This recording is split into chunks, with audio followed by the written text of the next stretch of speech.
My boyfriend refuses to pay bills anymore. He's taking all my money. No, he's taking all our money. We met when I was 19, and in my sophomore year of college, I didn't have a job, but I was a full-time student. When my SO and I started to see each other more, I would spend more time at his apartment. I didn't move in, all of my stuff was still in my dorm room, and I spent the majority of the day on campus, at least from 8 a.m. to 7 p.m. By the way, this comes from tired of doing everything. And if you want to submit your own stories, go to the r/OK Storytime subreddit. So, even though I couldn't really help out financially with my SO since he had a job at the time, I helped where I could. Bought lunch, coffee, helped clean, and I had a monthly stipend I could spend in the university store, and I'd use that to help him out with groceries. It wasn't much at the time, but it was all I could do. I graduated last May, but I started working part-time when I was 21. In addition to my part-time job, I'm also helping a professor grade exams and do little jobs for her, and I'm taking a class studying for the GRE. All of this is important because my SO feels that because I wasn't working for the first 2 years of our relationship, he shouldn't have to pay for anything for a while. He thinks the financial situation should balance out. Well, that's one way to say, I would like to mooch off of you indefinitely. Okay, so he was saying that he was paying for a lot of things during college. But that's like if my parents were like, hey, we helped you out in college, so now you have to pay for everything for us. I'd be like, wait, but I was broke. I don't have like a crazy amount of money now. Well, and OP literally managed to help with groceries. Which is a pretty big deal for a college student. Right. Like that. Huge. I don't know. I feel like he made that kind of, not to say that she shouldn't be contributing. But she is right now. But I don't think he can just be like, well, I'm done working. Right. Your turn. Well, when does it become even then? Yeah. Like when does it swing back around? He hasn't had steady work. He'll be a bartender for a while, then get bored of that. Then he'll work in retail or food for a few months and go back to bartending. He seems to have a new job every 6 to 7 months. He's able to find work easily because he's so charismatic, but he'll eventually get bored and want to do something different, which I'll give him is kind of, not so common, but, fairly normal for a 21-year-old just out of college. Yeah, I believe he's 21. Well, yeah, the jobs being described aren't also high-octane thrillers. No, like no one wants to work at, most people don't want to work at retail. Yeah, in no general. one's going to the wants Gap being like, this is where I'm going to stay forever. Can't wait to do this for the rest of my life. I will give him, a lot of people will, find jobs that will give them momentary, funds, but not necessarily jobs that they're going to stay with. He no longer pays me half the rent. We've been living together for a year now, but not paying rent wasn't enough to balance things out for him. He only buys groceries for us once or twice a month, which is usually milk, adult sodas, and steaks. That's not groceries. Everything a man needs. That's actually not groceries. That's just a cow. The milk of the animal, the milk of the land, and also the body of the animal. Steak. The body and blood of the cow, and also beer. This has been going on for about 4 months now, or about $2,000 in rent. Girl, why are you letting that slide? He's just saying, yeah, I'm not going to pay anymore. No, that's crazy. Yeah. I can barely afford this. It's why I took a second job helping an old professor out. She's paying me very well, and it helped me make ends meet. Not only is he not paying for anything, all the cleaning, cooking, apartment maintenance, driving, planning, date nights, etc. all fall on me.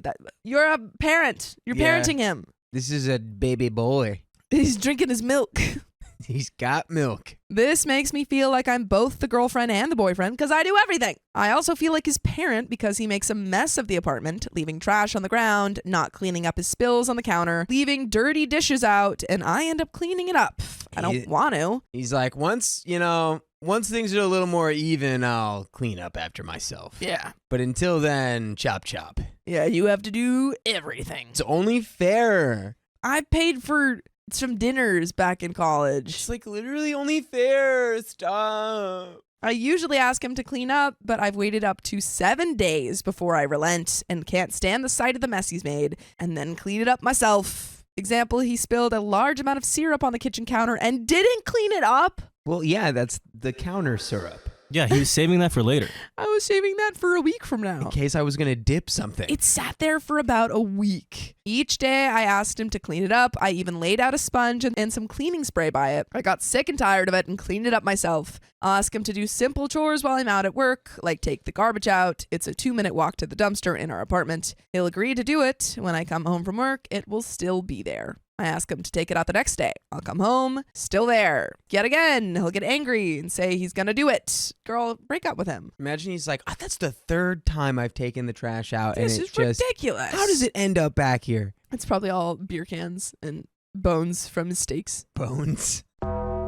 This keeps up until the garbage is effing disgusting. It's leaking and smells bad. I have asthma and garbage fumes can sometimes make me wheeze, so I take out the garbage. There was one time where the garbage pile grew to about 3 bags. It smelled terrible. Crap was leaking. It was probably a hazard. He didn't take it out. Even though he said he would every day, I eventually had to take it out. I know this sub doesn't like enabling, but I don't think that most subscribers take into consideration the horridness of liquids that eke out from a garbage bag. The thing is that staying with him is the enabling. Right. It's no one's like, you should have left that rancid garbage in your apartment longer. Like, no, it's just this guy is the rancid He's garbage. the rancid garbage that you have to take out. It's the final piece of the, chore chart. Get rid of him. He'll get mad at me for taking out the garbage and claim, but I was just about to do that. Why didn't you let me take it out? Sometimes I think he purposely does things to make the bills higher than they should be.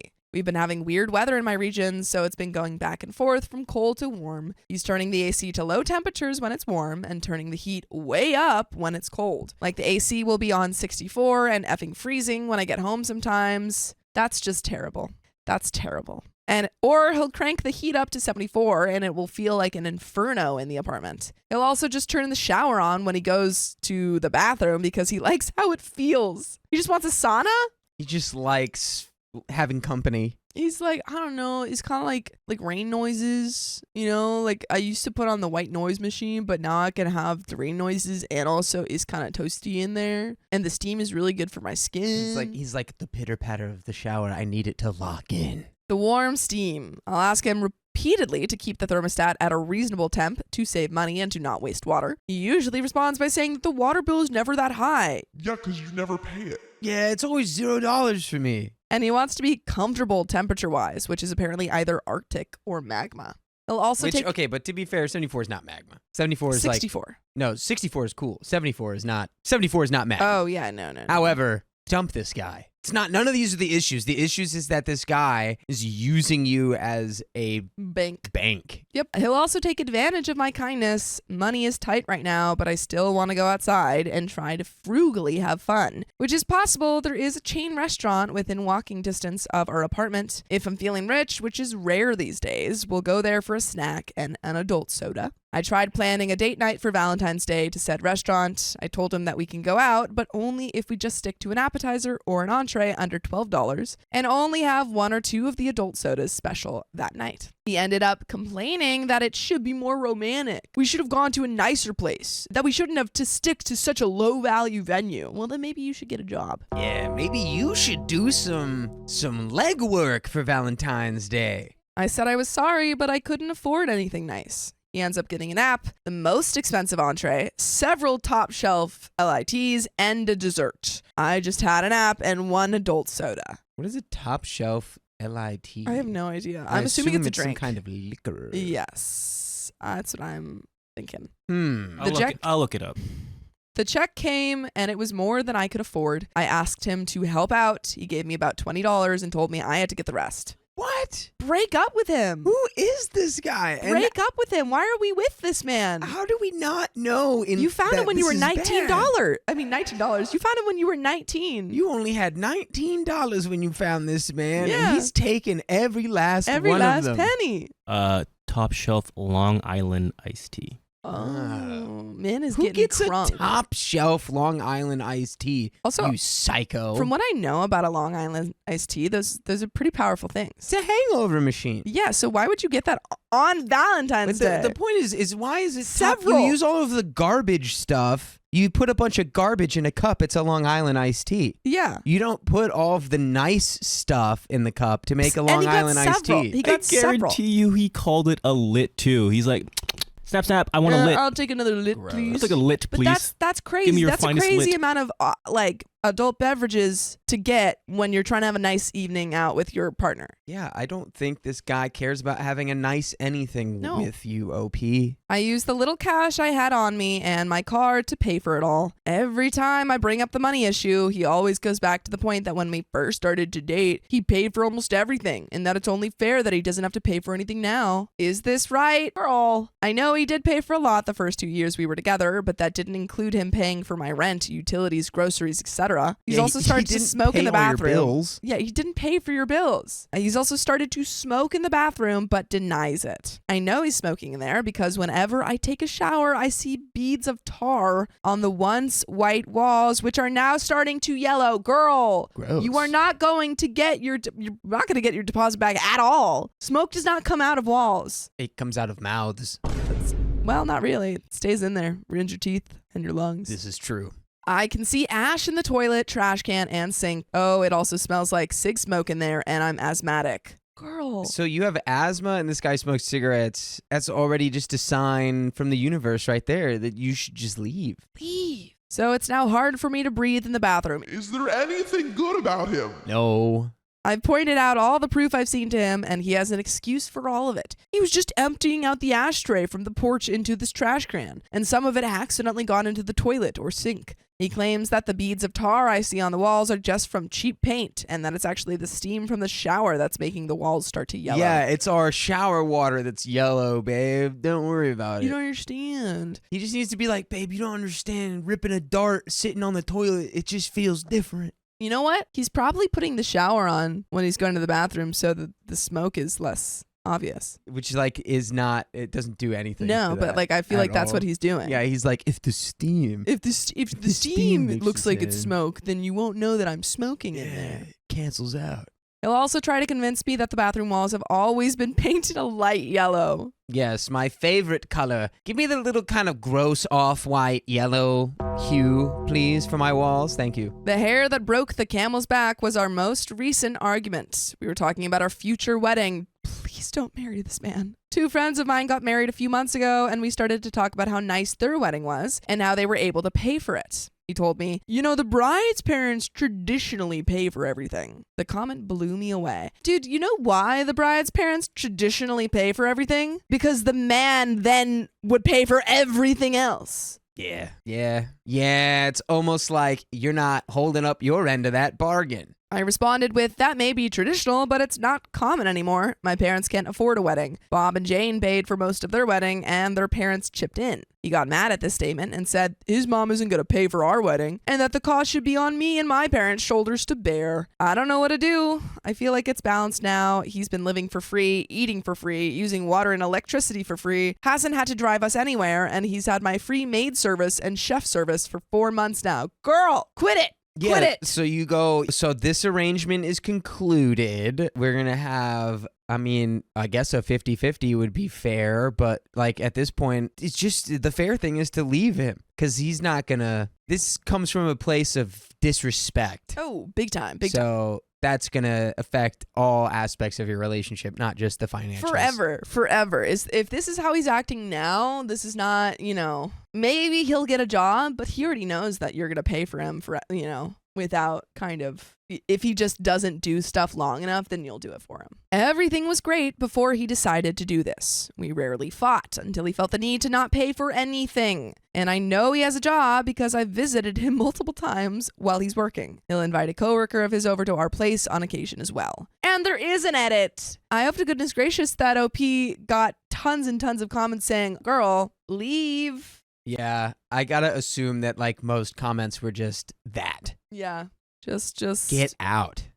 tons and tons of comments saying, why are you in this relationship with this baby? Yeah, it doesn't seem like there's anything redeeming in it, and it seems You're like in a he relationship with this- immediately shifted to I am baby and you are mommy. Exactly. Take care of me. You're in a relationship with a smoking baby. Smoking baby. That's funny, Smoking though. baby. That's classically funny. Classically funny. Everybody knows smoking baby's classic funny. Not what I would want to be in a relationship with, though. No, you don't want to be in a relationship with smoking baby. You just want to see it, You like want to in, watch show in a about vaudeville show of some Yeah. kind, you know? Hey, I'm smoking baby. And then everyone goes, "Oh, that baby's smoking. That's- Babies can't smoke. baby, you can't do that at the walls. You're gonna make them yellow." Yeah, that's what they say in the vaudeville show. And he The goes, wall. "Hey, goo goo gaga. I'm baby, I smoke. I'm baby. Give me your money now."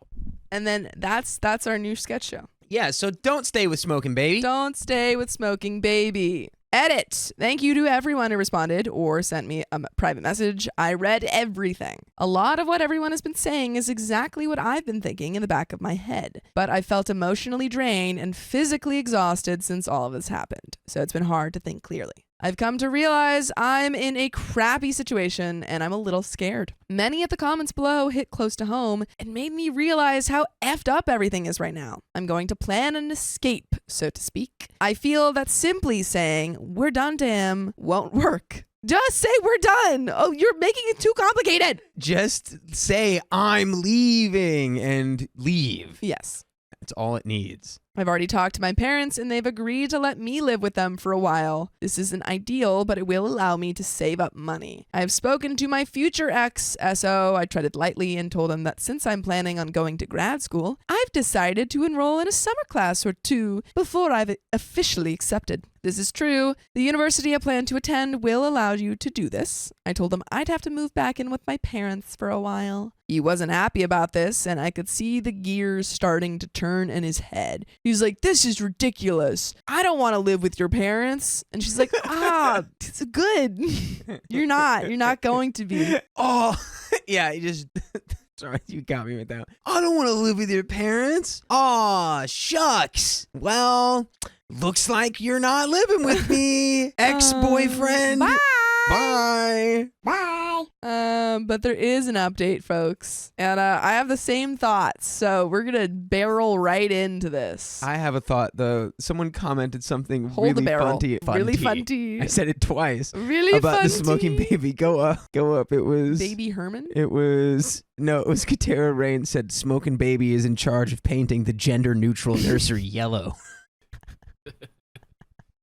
That's really good, Katera. He paints them with Marlboros. He's like, I don't believe in gender norms. I'm smoking baby. I'm smoking baby. I do things my way. He's like, the government wants you to think that smoking's bad for you and that gender isn't the social construct. But I'm here to tell you that I like smoking and I hate gender. I'm a they-them smoking baby. 10 out of 10 doctors agree I shouldn't be doing this. He's like really woke, but also horrendously taking care of himself.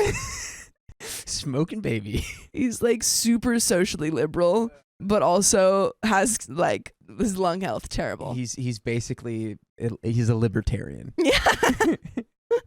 Yeah. I talked to my mom some more about what has been going on. I wasn't too open with my parents about how bad it was. She basically wanted to get me out ASAP after I revealed more to her. Yeah, because she's like, you're paying for what? Yeah, I'm sure anyone who cares about you would be immediately concerned upon hearing all of this. And then Opie's like, well, no, like it's fair because like he paid for me in college. And she's probably like, no. We and then paid she's for like- you in college. She's like, oh, so he paid for your college? Yeah. No, he didn't. No. We did that. We did that, yeah. Apartment. It's in my name. The lease is up in May. I talked to my landlord about the situation a bit. Basically, they can't force him out because there's no officially reported criminal activity. But he's smoking in the house. I feel like that probably would go against the rules of the apartment. Yeah, I don't know. Maybe it's smoking baby's apartment. He has 30 days to leave. Oh, okay. So they can evict him, but he has 30 days. So they just can't like kick him out right now. Yeah, which is good. That's a good thing. It would also be more expensive for me to break the lease than to pay out for the next 2 months, which really sucks. March's rent has already been paid, leaving April and May left. The penalty charge is 3 months' rent, and they can't do anything else. However, I did choose an option to put my apartment on market, which basically means they can start showing my apartment after Dipcrap's 30 days are up, so he'll have no choice but to leave after that. If they happen to find someone to take the apartment before May 1st, I don't have to pay that month's rent. They did copy all the documents and everything I signed and a note for him about getting out in 30 days. I left that in the apartment for him. Since his name wasn't on anything, he didn't need to sign anything or be present. I hope that you can get any of your deposit back, girl. Thoughts and prayers for your deposit. Jobs. First job, I talked to my manager. She was very understanding and was able to start a transfer to a different store near where my parents live. My parents live an hour away from the apartment, by the way. I still have to show up to work in my old town a few more times until the transfer is, chance it may not be accepted, but my manager and I were able to work out a light schedule, and there will be at least 3 other people in the store with me during the times I'm scheduled. Second job, I called my old professor who was also super understanding. We had an under-the-table cash-only agreement, so it was easy to end that working relationship. It sucked, but she understood. A lot of people mentioned that this was a harmful relationship. I did a lot of research on signs you're in a harmful relationship, and he checked off a lot of boxes. There was a lot of other red flags. I didn't even mention it in my last post about how horrible he is. This was a huge eye-opener for me, and I realized the level of danger I was in by being near him. Thank God. Yay! Let's go. That sucks, but I'm glad you're realizing it. That's the first step. Eyes open. Unfortunately, the revelation I've had has also caused me to feel incredibly depressed. No. That's not cool. Dang it. Even more so than I felt before. I'm trying not to blame myself for how horrible things have gotten, but it's really hard. I mean, it's not your fault. You were being gaslit and, manipulated. Yeah, you're just dating this guy. And you're young. You're 21. That's like prime manipulation time. I can't help but think that I shouldn't have gotten this far in the relationship and that I permanently damaged myself. No. But that's a discussion for another sub, sigh. As I mentioned earlier, my mom wanted me to get the F out of my apartment ASAP. I had to convince her not to drive down and take me away in that moment. Dipcrap worked last night and would be out of the apartment after 5 p.m. Dipcrap. Dipcrap. My mom, dad, and uncle arrived at the apartment at 5:30 p.m. I told my best friend what was happening, who lives close to me, and she came by the apartment as well. 5 of us were able to pack up pretty much everything I own and put it in all of our cars, so I'm now home. Hooray! Huzzah! And then a few loose ends. I still have a few GRE classes to attend, but it's only once a week. Hopefully the transfer will be approved for my old job. I'm still scheduled to work a few days for the next 2 weeks in my old town, but it's extremely light. And as I mentioned, multiple people will be in the store with me. I won't be alone at any point. Anything else I need to discuss with my landlord can be handled over the phone or email. I've signed the appropriate documents. I'll likely have to pay damages after the lease has officially ended, probably. Dipcrap called me late last night after he got off work and was obviously confused and angry. I refused to tell him where I was, which pissed him off even more. I told him that because he was financially hurting me as well as emotionally hurting me and scarring me on a regular basis by yelling, throwing things, that I couldn't take it anymore. Wow. Yep, you were definitely in a bad relationship. That baby throws tantrums. That I deserved better, that he was a horrible person, that I didn't love him anymore. Well, he stopped being angry and turned on the waterworks. He apologized profusely. He begged me to come back to him. He said he could change and that he was only acting out because he was depressed and I should give him another chance. He's a manipulator. Poor baby. Poor smoking baby. Needs to manipulate people to keep them in his life. You don't understand. I ran out of parliaments. I didn't mean it when I said those things. I was just upset. You ran out of parliament? I was saying an obscure brand of smokable sticks. I didn't know. She's what like, Parliament? That was. Parliament? Parliament. Parliament? What is this? Great Britain? What is this? The UK? Are you the Prime Minister now? Prime Minister smoking baby is on the scene. That's just Churchill. Who put this baby in charge of the Gallipoli offensive? He even claimed that he was just about to tell me that we were financially even now. What are the odds? Yeah. He's like, no. Babe, just the same thing with the garbage where it's like, babe, I was just about to tell you that everything was fine and we're even again. It was the most surreal conversation I've ever had in my life. I feel absolutely nothing for him. His tears didn't upset me. His anger didn't upset me. I was just cold and numb throughout the entire conversation. I felt like I was getting bored just talking to him and wanted the conversation to end ASAP so I could watch Netflix. OP is over this man. She's like, wow, I'm just realizing right now that you Suck. Thank you. You're like, what a sweet moment to be like, wow, literally anything I could possibly choose to do would be better than spending time with you. It is kind of a releasing feeling, or I don't know, a comforting, maybe, I don't know. I think maybe a release when you realize that this person that you've been giving a lot of your emotional time and effort, or just like your brain space to, like you find something out about them and then you're like, oh, wow, I don't care about you at all. Like it is a nice moment. I literally started to glaze over other things he was saying. He was going back and forth from being sad to angry. And I was just on the phone like, yeah, sure, no. Eventually, he got on that I stopped paying attention to him. He snapped at me and asked when I was going to stop this BS I was pulling. He started to rage about something. I interrupted him and said, I don't want to talk to him anymore, that he was horrible and owes me thousands of dollars, and I never want to see him again. And then I hung up on him just as he was about to put on the waterworks again. Good job, OP. Love that. Gotta love him saying, you stopped paying attention to me. Yeah. Even though you were being his mom. Yep.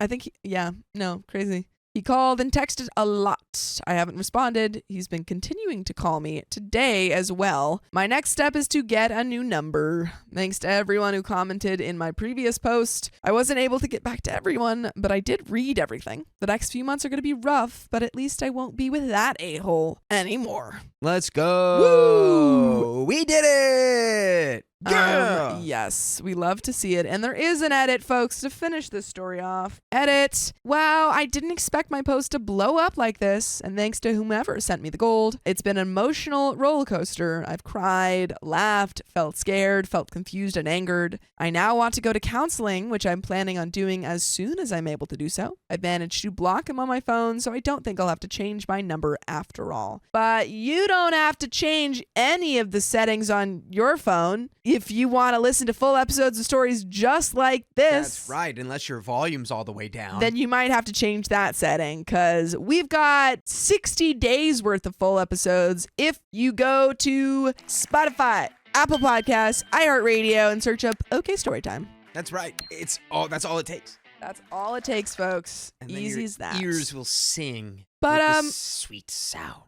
We're reaching the end of this story, but do you have any final thoughts? Yeah, good job, I guess. Yeah, good job, OP. Using your, the people around you to kind of gauge that, oh, this guy is terrible for me. Bad guy. Sometimes when we're young and we're in love with a piece of crap person, we can't tell that that's the situation.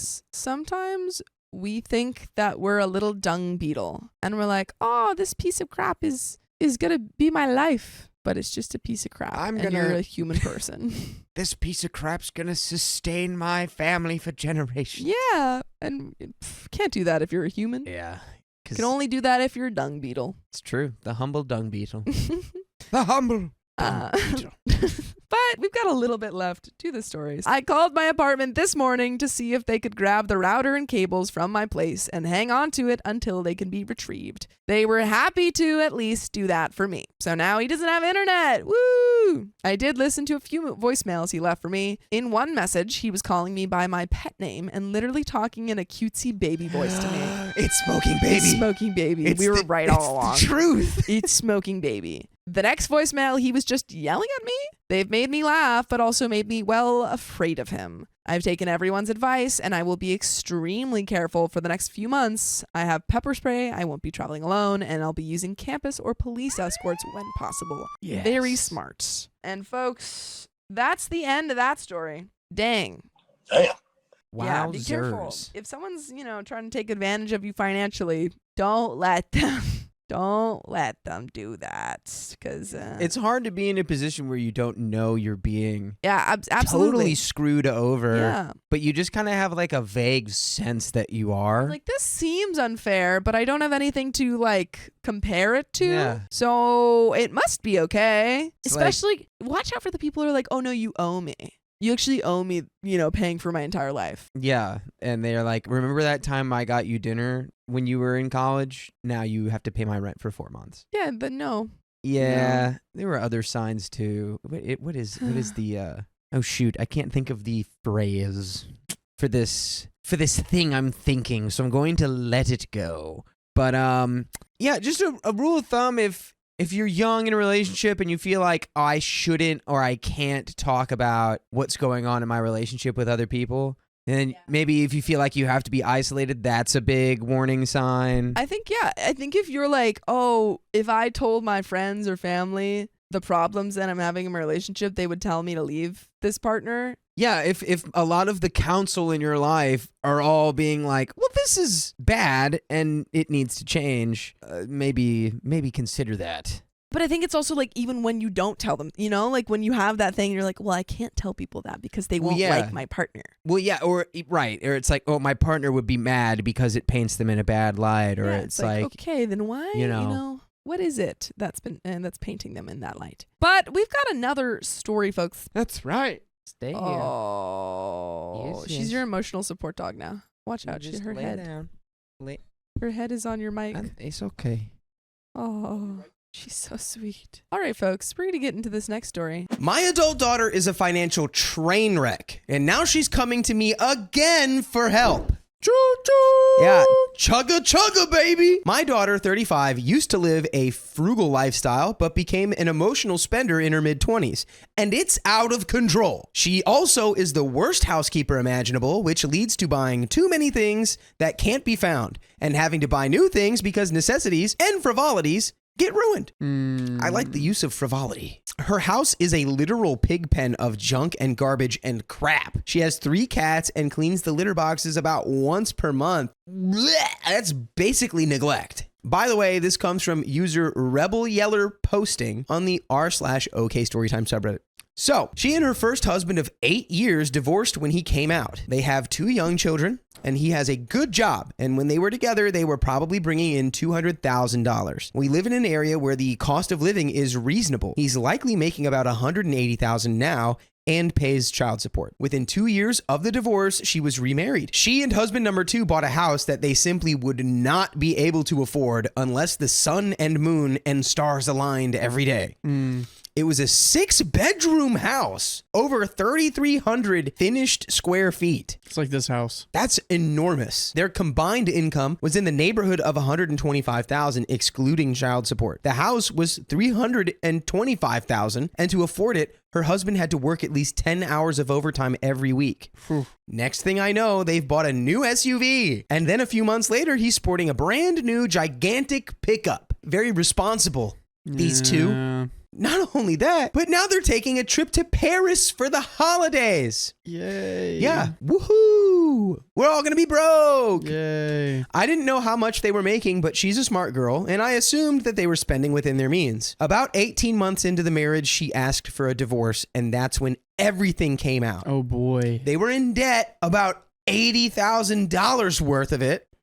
Yikes. He'd taken a new job that didn't offer overtime and was at a lesser salary, so there was no way they could keep paying for the house. Throughout this mess of getting the divorce, her sisters, brothers, and I loaned or gave her in excess of $5,000 for emergency items like a lawyer or apartment deposits, moving expenses, utility bills, etc. At that point, she came to me for help. With the sale of the house, she would be able to pay off some of her debt, but was left with about $39,000 in credit card debt. I considered paying about $28,000 of it for her and setting up a repayment plan while also setting up plans for her to get her own debts under control. I expressed clearly that this would require a complete change in her spending habits, as she would have to live for 5 years like she had no money. But then everything would be paid off and she'd be all good. She was focused only on my paying off a bunch of her debt, And I could see that. As we discussed ways to cut her expenses, she was brushing off every reasonable suggestion, such as no cable or streaming services. They have internet and YouTube. No weekly meals out, grocery shop at Walmart and Aldi, no Target, no daily trips to Target just because. How are you Yeah. going to say no daily trips to Target? That's crazy. How am I supposed to get my knickknacks? I need my knickknacks. During this time, she went a little nuts before the divorce was finalized, and 2 days after we met, she was laid off when her position was terminated. 3 days later, we got together for her birthday, and her 9-year-old daughter was wearing a $200 pair of new cowboy boots that she'd gotten 2 days before when she and her mom went to see some big-name country singer in concert out of town. Oh my gosh. That's not saving money. It's not. Not at all. Huh. At that point, I noped myself right out of helping her. She was paying me back for a few thousand in loans, and I just stopped expecting those payments. But I planned to resume them when her situation improved. She was out of work for about 3 months and finally landed a job making 66% of her formal salary. She was out of work for about 3 months and finally landed a job making 66% of her former salary, which is about $50,000. I haven't asked her to resume her loan payments. She called the other day because when she got her new SUV, it was an adjustable loan. The new rate is coming up, and her payment is going to be more than double, up to over $800 a month.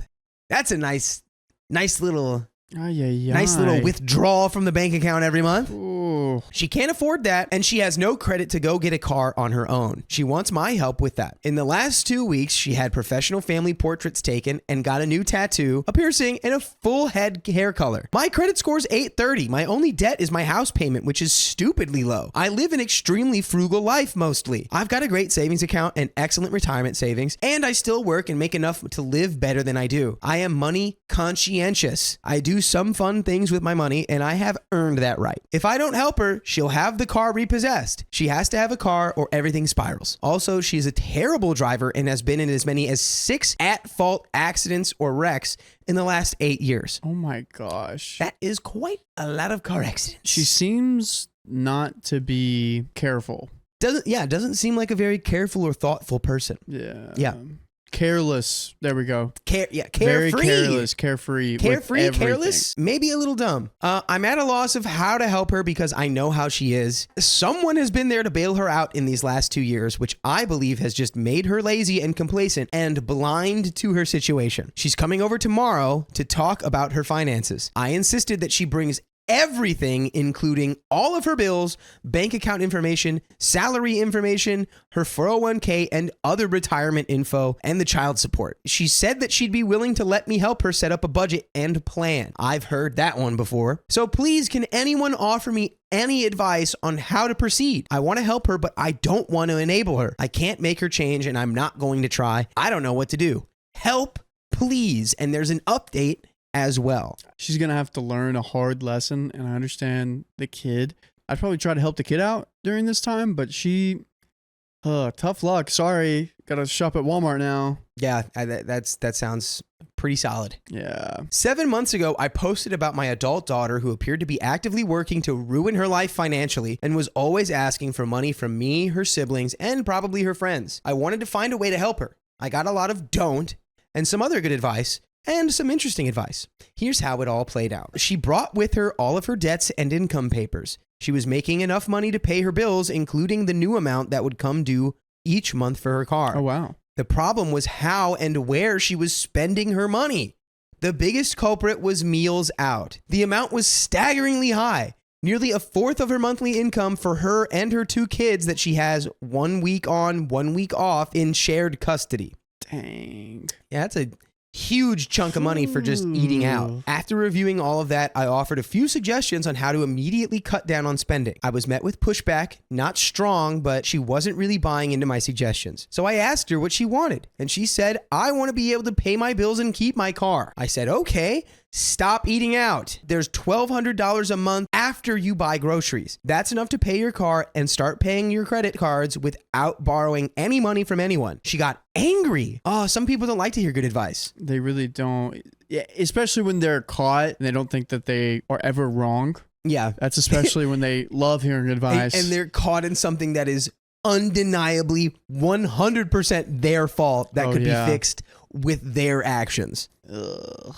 So I said, I'll work up a plan for you and just email it over later. She left, obviously unhappy. That night, I worked out an aggressive repayment plan that would pay off her credit card debt in 2 years and still allowed for meals out a couple times a month at kids eat free places and a family entertainment night at someplace inexpensive, and even better if coupons were involved. The plan showed how to pay off the highest interest rates first while still paying more than the monthly minimum on the other cards, and laid out how the debt would be reduced each month. I chose a 2-year repayment plan because her kids will soon be in junior high, and this would give her the income for the extra expenses that come as a result. She could have moved it to a 3-year plan, and really the only change she had to make was cut Netflix, cut the Apple Watch, and stop eating out. Yeah. Wow.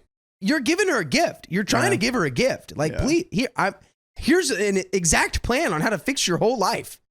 Just do it. All the savings would go directly towards fixed expenses and debt, and if she didn't spend as much as budgeted for food, she could put it into savings. The result? Silence. We love a nice juicy silence. Yeah. Oh my gosh. She cut contact with me and her sisters. She's done this before, so we all just said fine and didn't even try to work it out. Oh my gosh. But I want you to work out how you can join us live on YouTube every weekday at 3 p.m. PST. All you got to do is tap our profile. Tippity tap tap. This is like with my uncle. He was launching a business and he asked my grandma and my mom, hey, could you watch this video I'm about to make explaining my business and give me kind of like, I'm going to send this to some high up people and I want your insights. They were like, yeah. And they named a few things like probably dress a little better. You're saying a lot. You're touching your beard a lot. He got mad. Like I was an actor. Yeah. So I'm so familiar with people being like, yeah, can you give me some notes on that? And you're like, yeah, I wouldn't have done that. I would change that. And then they look at you like they want to burn a hole through you. Their eyes are just like made out of fire. But that sucks. You're right. This was a gift and she just threw it right into her face. Yeah, I mean, it sounds like they're also familiar with this behavior. Yeah. Like, they're like, yeah, she cut everyone off and we didn't even try because she's already done this before. Classic. So she'll probably come back when she needs money. And then you can kindly refer her to the perfect budget that you made for her. Yeah.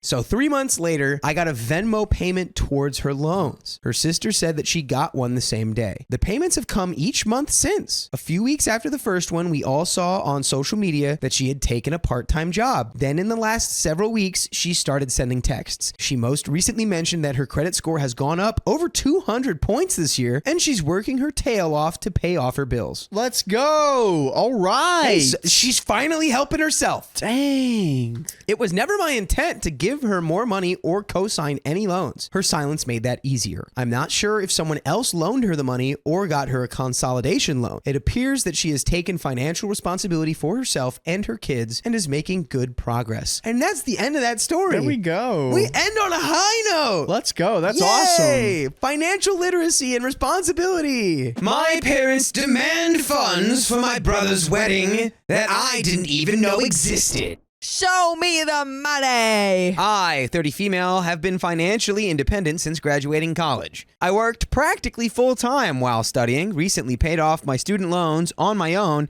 and just started saving to buy a home. I didn't apply to grad school because I couldn't afford it, and my parents made it pretty clear growing up that we needed to stand on our own after high school.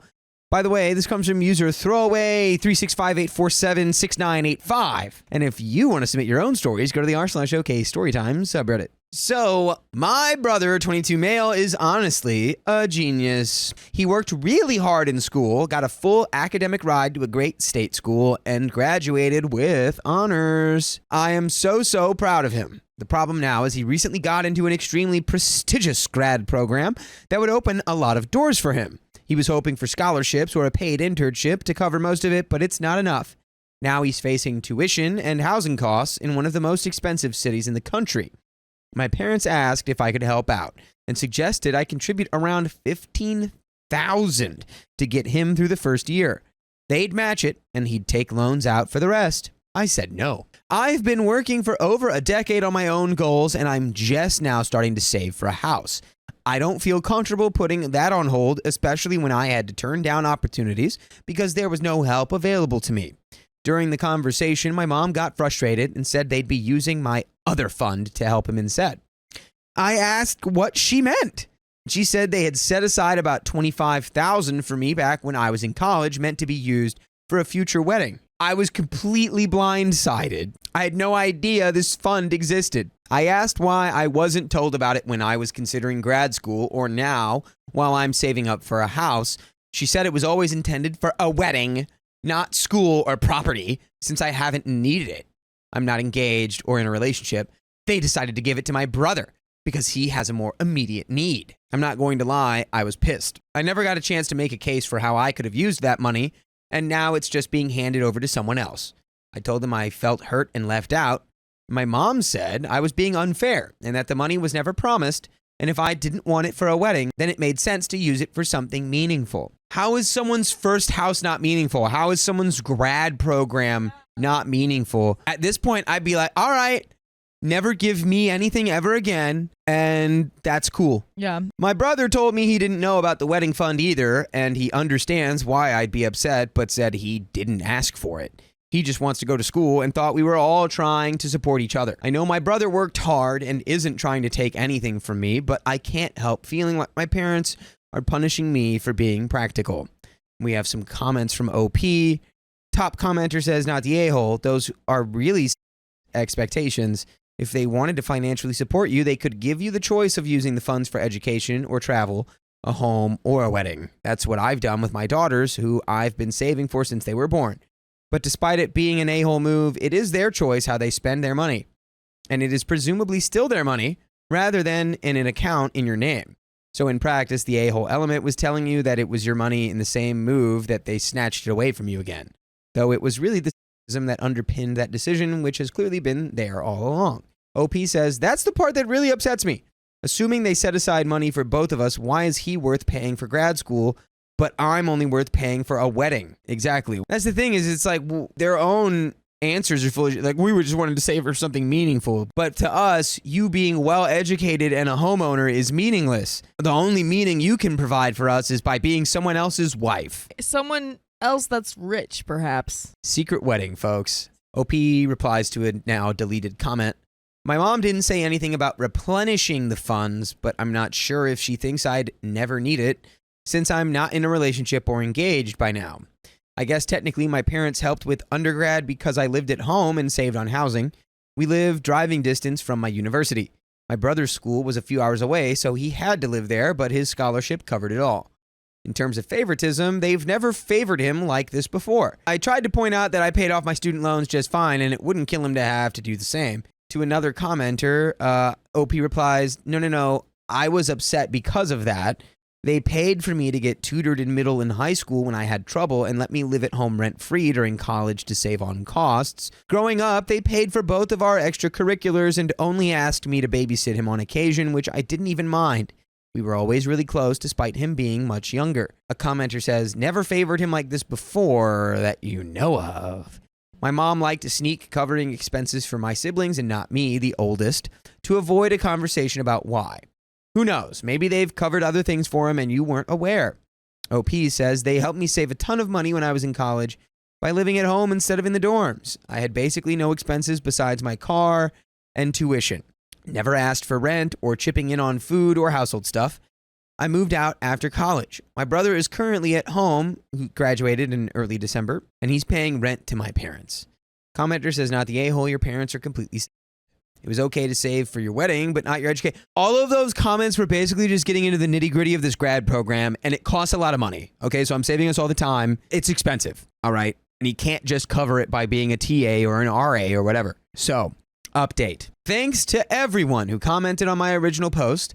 I really appreciate the insight, especially from those who helped me understand why this hit such a nerve for me. Just to clarify, I have no intention of cutting my parents out over this. They let me live at home rent-free during college, gave me a lot of academic support growing up. I wasn't really a naturally strong student, like my brother, and have always been loving in most other ways. This situation hurt, but I don't need to erase everything they've done for me just because of this. Mother's Day was tense. As soon as I arrived, my mom said, I don't want another fight to ruin today. Wow, what a great way to ensure there's going to be a fight by saying that. That's like saying, like, oh, this is awkward in a situation where it's like, it actually wasn't until you said that and made it awkward. Yeah, it's like instead of just like being like going in for a hug, it's like a stiff arm and being like, we are not fighting today because I don't want another fight with you about that. So don't fight with me today. This sounds like the beginning of a fight. So You literally just cocked back and socked me in the nose. And now you're like, don't fight. Fair enough. As soon as I arrived, my mom said, I don't want another fight to ruin today, when I tried to bring up the money again. I guess OP did try to bring up the money, but still, you can go about it without fighting. That's a great way to continue a fight, by responding that way. And I would have the mother remember, it was your fault that this is even contentious because you could have just never said anything, but you made sure to say it to bother her. Now that she's bothered, you're being like, oh, I just don't bother me about that thing that I bothered you about on purpose. You're annoying. I left after brunch. We finally talked this past weekend. My brother said he hadn't known about the wedding fund until I brought it up, and he felt awful that it was causing tension. He's rethinking grad school now, saying it might be smarter to get work experience first. I'm ashamed of that one. Sorry. He applied to MBA programs and jobs while finishing undergrad, graduated early in December, and got into the program he planned to attend. Now he's planning to defer and focus on the job search instead. He also told me our parents had said I might help out with the cost. He'd planned to pay me back, but realized he wouldn't earn anything for a few years and would still set me back, and that's part of why he reconsidered. My mom was not happy. She said she didn't want him giving up an amazing opportunity just because I was being bitter, and that really stung. I told her I wasn't bitter, I was blindsided.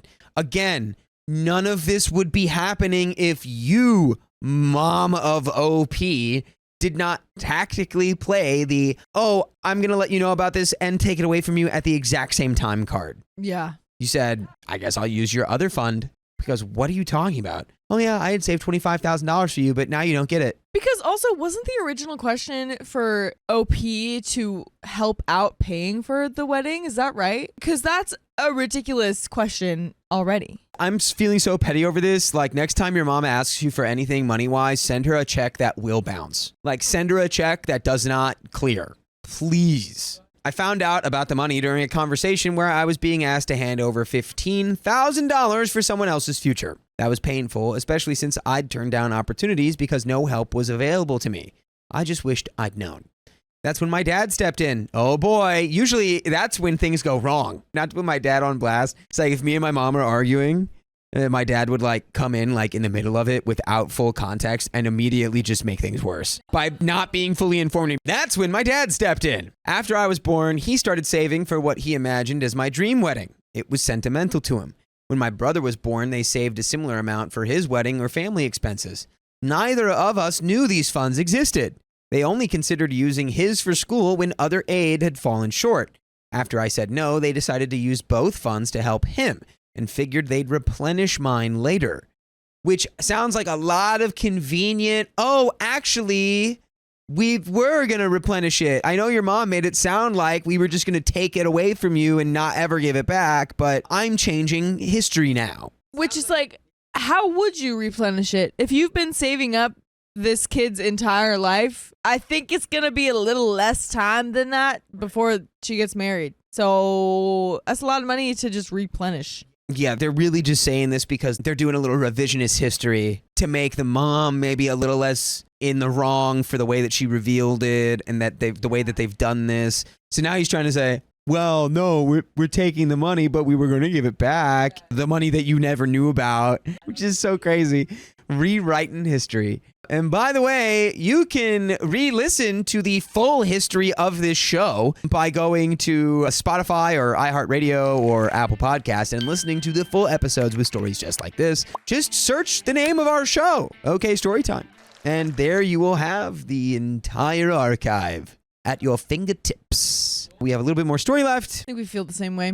You know, like I said, I'm going, yeah, sure, whatever. I'm like, I'm not taking anything from them again. Like, you know, whatever. You can keep all your money. I don't need it. I've never needed it. And next time you ask me for something, I hope you're ready for the check to bounce. Really. And it's like, wait, the check, it's not working. It's like, can you guess why? How does it make you feel that I'm not supporting you when in all reality, I said that I would, which means I should be? Yeah, I would just want to tell these people how crazy, how unfair it is to one, expect that from her, and then to also not go about her funds the same way.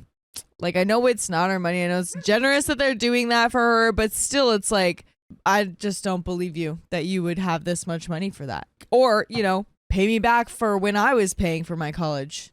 That's also an option. I get why it made sense to them, but it still hurt. Many commenters pointed out the situation was, even if it's unintentional, and it's hard not to feel like I was expected to get married while my brother was expected to succeed. I don't think that's what they meant, but that's certainly how it felt. To their credit, they listened. My dad apologized for not telling me sooner. My mom didn't fully agree, but I think she heard me. I doubt it. My brother asked if I'd help with his resume and interview prep, and I said yes. I told him I know this isn't his fault. He's worked hard and deserves what he's earned. I just needed to feel like my path mattered too. We're not back to 100%, but it feels better, and I'm glad we talked. And we have some comments. Commenter says, so glad to hear that you moved it forward and that your family members each made their own efforts. Sounds like a good family. OP says, my brother's a good kid.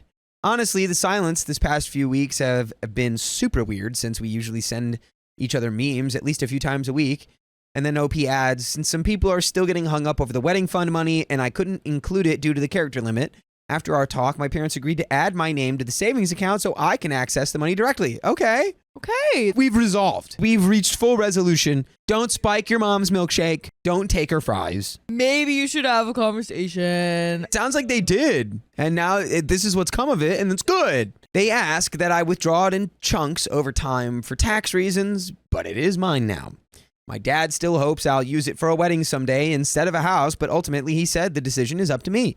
As for my brother, they said he'll get access to his account in the same way when he turns 30, just to keep things fair. Commenter says only your name should be on the savings account. This may be anecdotal, but when I've tried adding another person or I get added to an account, it's always preferred to just create a new one. I would check with the bank on their policy. OP says I gotta look into it because of the tax stuff and the mortgage stuff. But that's the end of the story. Cool. Sounds like we got a good resolution there. I think it's also the classic move of like older sibling, younger sibling. Older sibling always has it a little harder than the younger ones. At least that seems to be the story we hear. But I'm glad that, you know, we didn't have to spike any milkshakes and it seems like the parents figured it out. Exactly. Good. So that's the end of that story. I loaned my friend $3,000 and then she disappeared. She stole that money and she went to Cuba. Before I even begin, I know it was stupid to loan a friend so much money I expect back, but it was that or she would be homeless and struggling severely mentally, which I will further explain. But TLDR, at this point, it's been over a year after multiple promises to start making payments,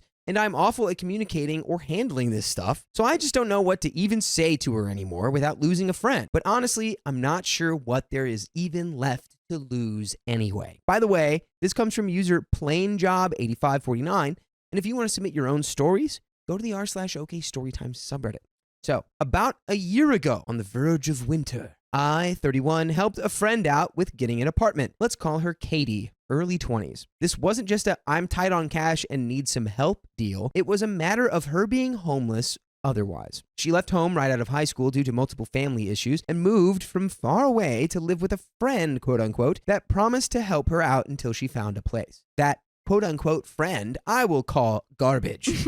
Then completely screwed Katie over, charging her $400 a month to live in the garage with no heat except a space heater and an extension cord running from the house for power. The family of Mr. Garbage was extremely and didn't want Katie in the house. So this was the compromise that this sweet young moron accepted. Garbage, then over a couple of years staying there, stole money and used Katie to leech as much of her check as possible, holding the fact that they were helping her over her head. And I mean, this girl paid for groceries she didn't get to eat, helped keep up with yard and housework, and even helped pay for new siding for the house that she was barely allowed in. She had an okay enough job without transportation and was supposed to be saving money to get a place at some point, but was bleeding money into a place she couldn't even live inside of, and people that clearly didn't give a single crap about her. My partner and I spent a good month or so trying to convince her that she's being used and she needs to get out. Absolutely. Eventually, they got crazy. Her power cord would somehow become unplugged on a regular basis, cutting off her fan and heat along with any alarm clocks or chargers. That resulted in her being late for work multiple times, risking her job. They got controlling on where she was allowed to go and threatened to lock her out if she came home later than they wanted or stayed out overnight and such. She lived here for years? For years she lived here? Yeah, like how would you stay? I don't know. At some point, I feel like you need to like go. You gotta find something. have the motivation to go somewhere else, If you've been anywhere mistreated else. for so long. Years is a long time to figure out another situation. Note, she did not need to enter the house and disturb anyone to get to the garage and had her own lock and key to get in, but they'd threatened to padlock the door further. She was in constant fear of coming home to not having any way in and losing all her stuff or freezing with no power and heat with winter coming. We finally got through to her that they were insane and she needs out. She cut off payments they were making on her bank card. What did she just say? They were connected to your financial Dude, you're paying them $400 a institutions? month and they have your bank card. How is this? How did this happen? Well, how did this happen? How did this happen? I guess it had to have been the friend. Yeah. The friend and then her. It had to have been the friend's abuse. The friend became Yes. completely. controlling. Yeah. Yeah, I mean, man. Must have. Maybe, and there had to have been a dynamic there too beforehand. Just, I don't know. So she cut off payments they were making on her bank card and started looking for apartments, but had almost nothing saved up because of them.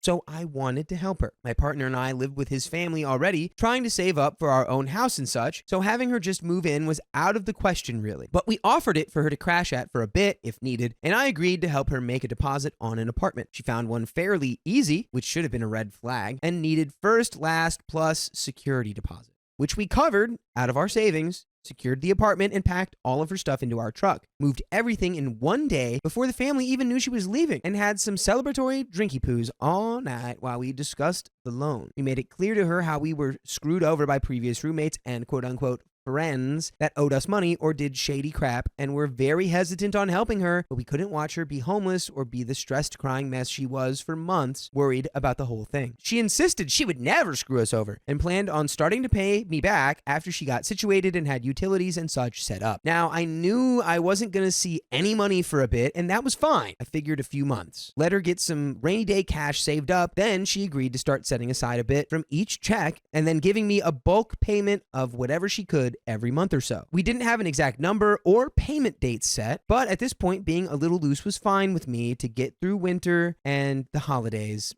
at least. So spring comes, and I still haven't been paid anything, but I wasn't particularly stressed about it or felt I had to push her. Some stuff came up, and she said she'd get something to me soon. We saw her regularly, had fun nights at her new place, took her out with us, even if it meant paying for her food sometimes, because we wanted to have fun with our friend, and that's how all of our friends are. We all help each other out when someone is strapped for cash, and the favor is returned at some point. Then, without getting too into the nitty-gritty, she found a new partner and started drifting away from the friend group. Understandable at first, new love is intoxicating, and we all get super into our SO for a bit.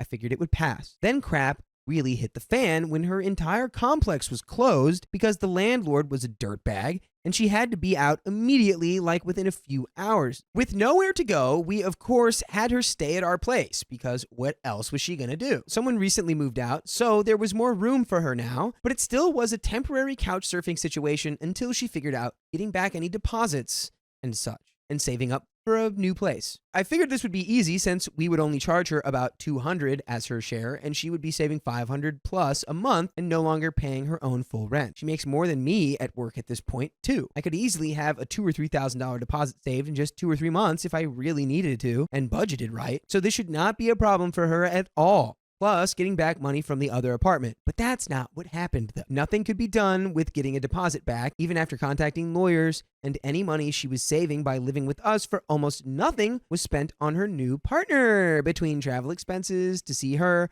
or buying crap. Didn't know this and thought she was saving it like she said. After about 2 months here, Katie jumps off the deep end and decides to move in with her new partner. She basically lived at her place every weekend away, so it made sense, I suppose, even if it was insanely soon to start living together. But hey, it's not my life. After she moved out, though, we basically stopped seeing or hearing from her completely. They were further now, so it was harder to get together, but that wasn't a problem with Katie getting there and back every single weekend for months before. So then it was, let me get a job, then I'll start paying you back. Then it's, I'm working on getting a car, and I'll pay you when I can. And then after inviting her somewhere because we still always included her, even if we knew she wouldn't show, she says she wanted to come but was trying to be responsible and down on budgeting, starting to pay me each week. I thought, great, finally. That was 4 months ago, and I still haven't seen a penny. Yeah. The thing is, like, what I remember what I was going to say. When you loan out money, especially if you're not doing it with any sort of contract or anything, you kind of have to make sure that this is money that you don't need, because you might not get it back. But anything over, like, I don't even know. I don't know what the minimum is, but when you get into the thousands, you should be getting some sort of payment contract. Yeah, like when you're in thousands, it's like now you're a bank. Yeah. This is not a. I feel That's like a anything loan. over 500. yeah, that is a bank loan. 500 is where I'd tap out on, like, this is a chill favor. Yeah. Anything above that, it's like, all right, we need to talk about, like, how much, when you can pay me back. Yeah. I tried talking to her as much as I can without being too pushy because I'm terrible with confrontation. My partner, however, is much better at it and had a whole discussion with her, but got back to the same empty promises of her not trying to screw us over. That stuff just got crazy and she's going to start paying me soon. Been 14 months now. If this was an actual loan, it would have like $500 of interest added. So it's just getting a bit ridiculous. Most of the friend group is either done trying with her or just indifferent to caring if she ever comes around again. I'm getting to that point as well, but I still want my money. So I don't want to totally disregard her yet. We all saw her very briefly over the holidays, but not long enough to even bring it up. What do you mean? Text her, call her, email her, do anything. You can bring this up. It's been 14 $3,000. months. Bring it up. It's like, stop it. I'm I sorry, don't but understand it's like, why. Yeah, there's this like weird, like, oh well, like we can't talk about it. It's like it's Yeah. Christmas. We can't there's talk a about it. level of sheepishness that, like, I lose my empathy for a situation if you're like so sheepish Well, it's that you can't even I've had stand yeah. up and say what you need to say to No. even address the situation itself. I've had this conversation with other people where like they'll complain about something and I'm like, okay, well, do something about it, and they're like, no.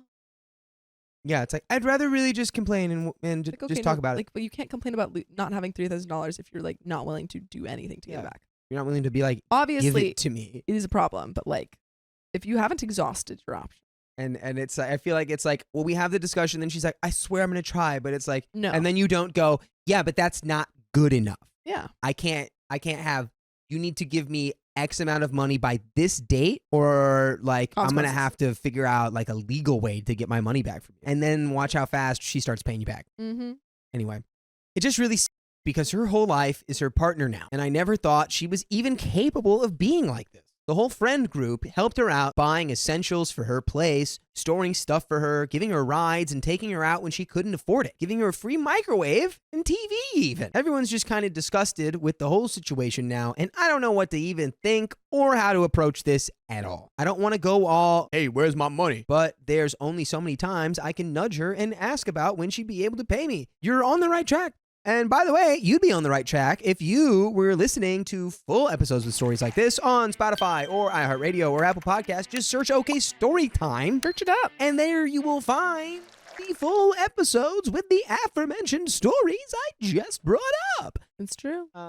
So Freaking true, mate. it's freaking true. it's really all it takes. 1,200 plus hours. Dang, That's more than 51 days at this point. dang. And we just can't And stop it adding just more. keeps going. We just keep Just adding more. Keeps going. We're at the end of the story here. We've got a little bit left.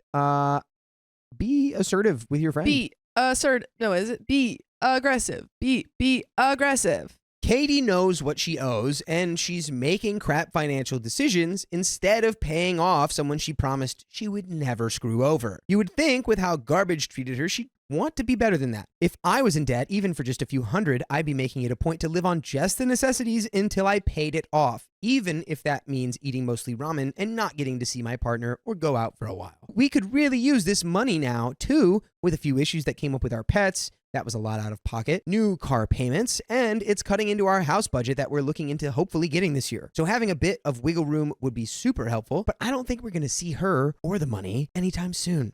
And that is the end of that story. My girlfriend started hinting at marriage, but I think she might be a gold digger. Oh, she's out there in the mines panning for gold. Throwaway because she knows my real account. I'm also an Italian and prefer Wario to Mario. Little background, I've only had 2 long-term relationships before her. My high school girlfriend, whom I was with for 6 years, 16 to 22, and my other girlfriend, whom I was with for 4 years, 26 to 30. Both breakups were amicable, no infidelity or shady things happening. They were primarily my fault due to how I prioritized passing away / work over them. By the way, this comes from Doc Wario, and if you want to submit your own stories, go to r/OK Storytime subreddit. So, I'm still friends with my second girlfriend, who is now married to a good man and has 2 kids. In between those relationships and before I met my current girlfriend, I've been keeping things casual, no commitment. I met my current girlfriend 6 months ago at a bar while out with some friends, and as corny as it sounds, it was love at first sight. She was unquestionably the most gorgeous woman I've ever seen. Easily 15 out of 10. We got to talking, went on some amazing dates, and made things official after 1 month. I was just enamored by her sense of humor, how enthusiastic and exciting she was, and always in awe of her beauty. Although we don't have too many interests in common, the chemistry is tremendous, and I've never felt so strongly attached to anyone before. We already said we loved each other after 4 months in, and I truly believe it. All right. But lately, some things started to bother me, Dakota. Yes? When she introduced me to her friends, she bragged about me being a doctor. Oh. A Wario doctor. Why is this a problem? What? It was seemingly lighthearted, so I laughed, haha, and went jokingly bragged about it too. When she introduced me to her parents, she did the same thing, but with a bit more gusto this time. I mean, we already know what's happening. Over the last month and a half, she's been talking more and more about marriage and kiddos. Although we never quite explicitly said that we would get married and have kids. The hints are strong though. Last week we went to a charity event she was involved in, and every single person she introduced me to that night, she said the same thing. Hello, this is my lovely boyfriend and the man I will spend my life with, Doc Wario. He's a cardiologist, you know. I've always been fairly modest about what I do, so it was uncomfortable for me to hear her gush about my job to strangers. I was feeling uncomfortable, but smiled and went along with it so as to not dampen her mood. And the man I will spend my life with part hit me like a speeding truck. She didn't say future husband, but F me, I don't know what her implication was. I love my girlfriend, and I did believe prior to all this that I would eventually marry her and have children with her. I didn't expect this to come up 5 effing months in. Now I'm fearing that she's just a little gold digger and is using me as a provider. She moved in after 3 months. Okay, we should have mentioned that part. She moved in after 3 months. Again, but it's like whirlwind maybe? There are stories where that works. It's not like they're 20, they're in their 30s. You know what I mean? I feel like at this point, I feel like I'm 29, and at this point, if I was with somebody and it's like I knew, I would know. Yeah. And then it's like, well, we don't have to wait. Let's not wait 3 years before we move in because we're in our 30s. We already know what it's like to live with another person. And if it doesn't work, it doesn't work. There's no need for us to like, if it is what it is, if it's that real deal, Holyfield type stuff, then, you know. But it's not always the case. Not always the case. I truly hope that that isn't the case, but the signs are sure seem to point to it. And if it is that way, I think I'll break up with her. So I'm here to ask, am I overthinking this, or is this the worst true? You're overthinking. I pray to God I'm looking too far into it. But now that I'm actually reading what I wrote, this is terrifying. I can't even confront her about this for fear of turning her away from me. I can't accuse her of using me for money and still expect her to stay with me or respect me after that. All right, and brother. we got a freaking update. My guy. Can I go? Because I have, dude. Go for it. I gotta fix this mic, so go for it. This dude is overthinking. Would you agree? I think he's considering everything and the possibility of him being locked down or with someone's hitting him. And this is how he's reacting. Well, I think we've learned that that's not even what he's concerned about. He's talking about the gold digging as being his concern. Because he's like, I kind of already wanted to marry this woman, but now she's bringing it up and it's making me think she's a gold digger. It's like, brother, You literally were like, she's perfect. She's got, our personalities are different, but we work and all But this. we're also not there at the party. We don't know how she's gushing over him. Is she like, oh yeah, he's a doctor? Or is like, oh yeah, he's a doctor. I think if this girl is perfect in every way, and the thing that has you messed up is you're like, what if she just wants me for my money? You file that away. You keep that in mind. You say, I'm gonna keep this at the forefront, because you're right. There's nothing you can go to and press her about. You can't be like, are you a gold digger? It's not like she's gonna be like, yeah, you got me, even if she was. It's just something you gotta stay aware of. And then I think a good example would be like, imagine that you were this worried about like, well, what if my wife like breaks her arm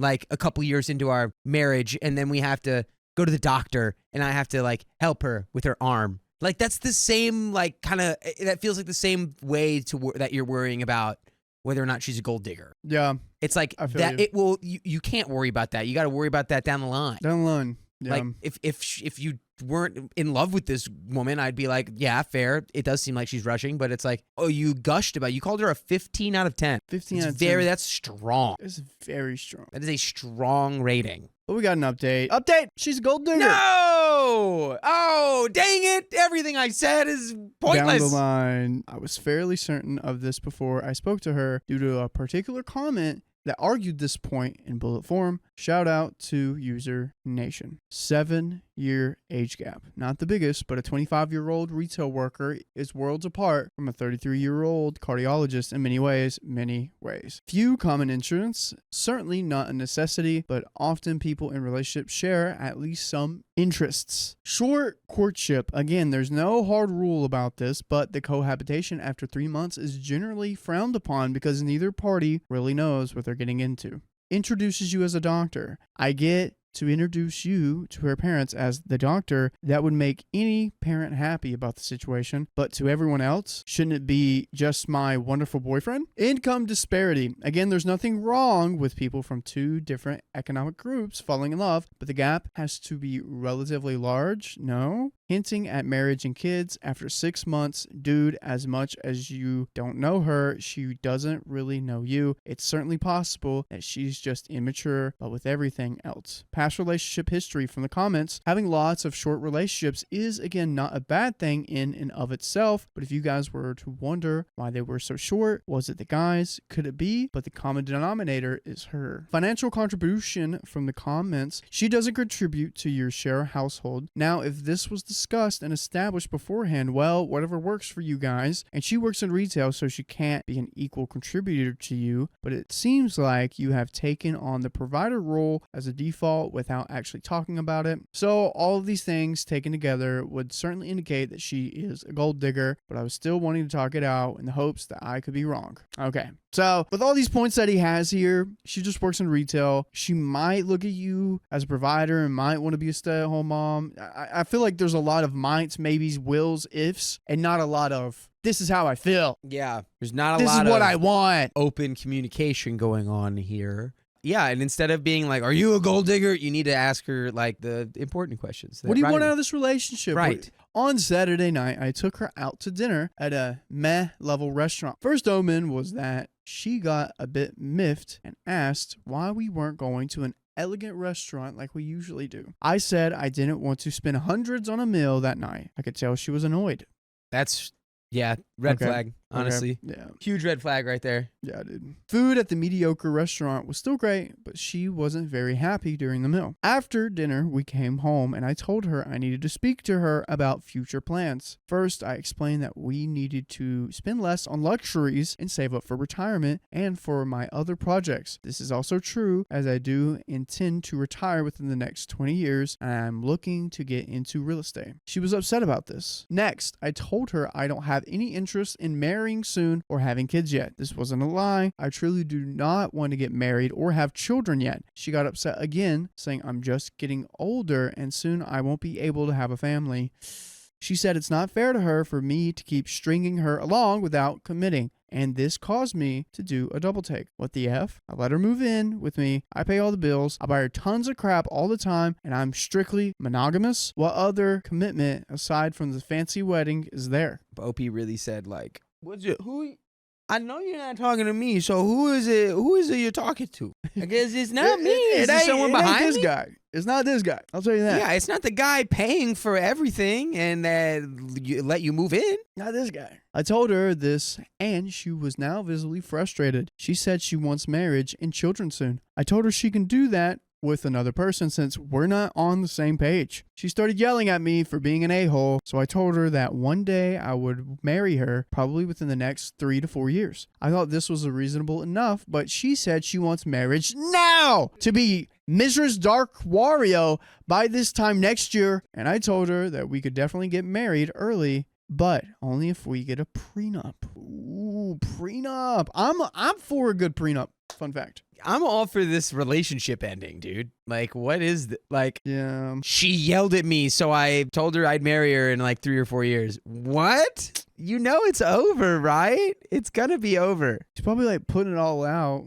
Like this is what it'll look like. He's like, I'm gonna save for retirement, and I want to own real estate. She's like, oh God, you're so boring, and just marry me and let me have kids. Yeah. She flipped out, screaming that I don't trust her and that I think lowly of her. I brought up every point Nation did. I mentioned everything from the income disparity to the astoundingly fast pace of the relationship to her constant parading me around as a doctor. I told her that all of those facts, as well as her present behavior, proved to me she's a gold digger, and I told her we're done. At this point, she breaks down into tears and is mumbling incoherently. I tell her I'll help her find an apartment and cover expenses for a month. I called her friend, who is on good terms with me, to pick her up. She left soon after without much protest. She's still at her friend's. She's been texting me asking if she can come home. I agreed, and she's coming back tomorrow. I'll serve her the eviction notice tomorrow. I plan to help her search for her affordable housing, and I'm willing to get her on her feet. I know she's a gold digger and doesn't deserve this courtesy, but the last 5 months have been pretty great, and I feel like it's the least I can do. And eventually we will phase out into no contact, but please don't you ever go non-contact with us. There's no reason to. There's really no reason to. After this one, go to Spotify, go to Apple, look up OK Storytime,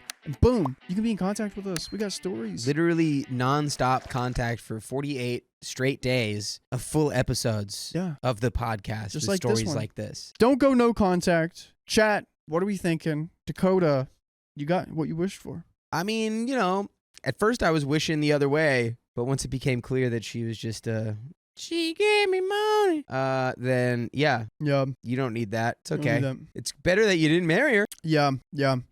I don't mind. No, that's a rant. It was the context at the beginning that I was missing. Yeah. I was missing that she wasn't his age. She wasn't in her 30s. She's 25. She works retail. Not that I have anything against people who work retail. It's just more that it's just career-based. The boxes that you could tick for is this someone who's just making a move based on comfort level and finances and stuff? You could make that argument then. Yeah. But the last little bit here, that's it for me. It's sad that things turned out like this, but like a few users pointed out, it's better to end things now than years into the marriage when I have nothing to talk about with her because we share almost no interest. Edit, I'm going to stop responding now. It's unsettling that so many people here are just not defending her gold digging but justifying and praising it as well. Truly unsettling. Search of a woman who loves me and not my wallet. Wario forever. Well, hey, Wario. I think there's some it just depends on what you want. If a woman wants a situation where she doesn't have to work and she's taken care of, that's her business. And there are guys out there that want to provide that for people. However, the flip side of that is also completely fine. If you want to maintain your independence and financial in all respects, so to speak, by all means. There's a match out there for you. You just need to find people who are on the same page. My mother-in-law crashed my wedding night. Even her own children can't tolerate her. Everybody hates this mother-in-law.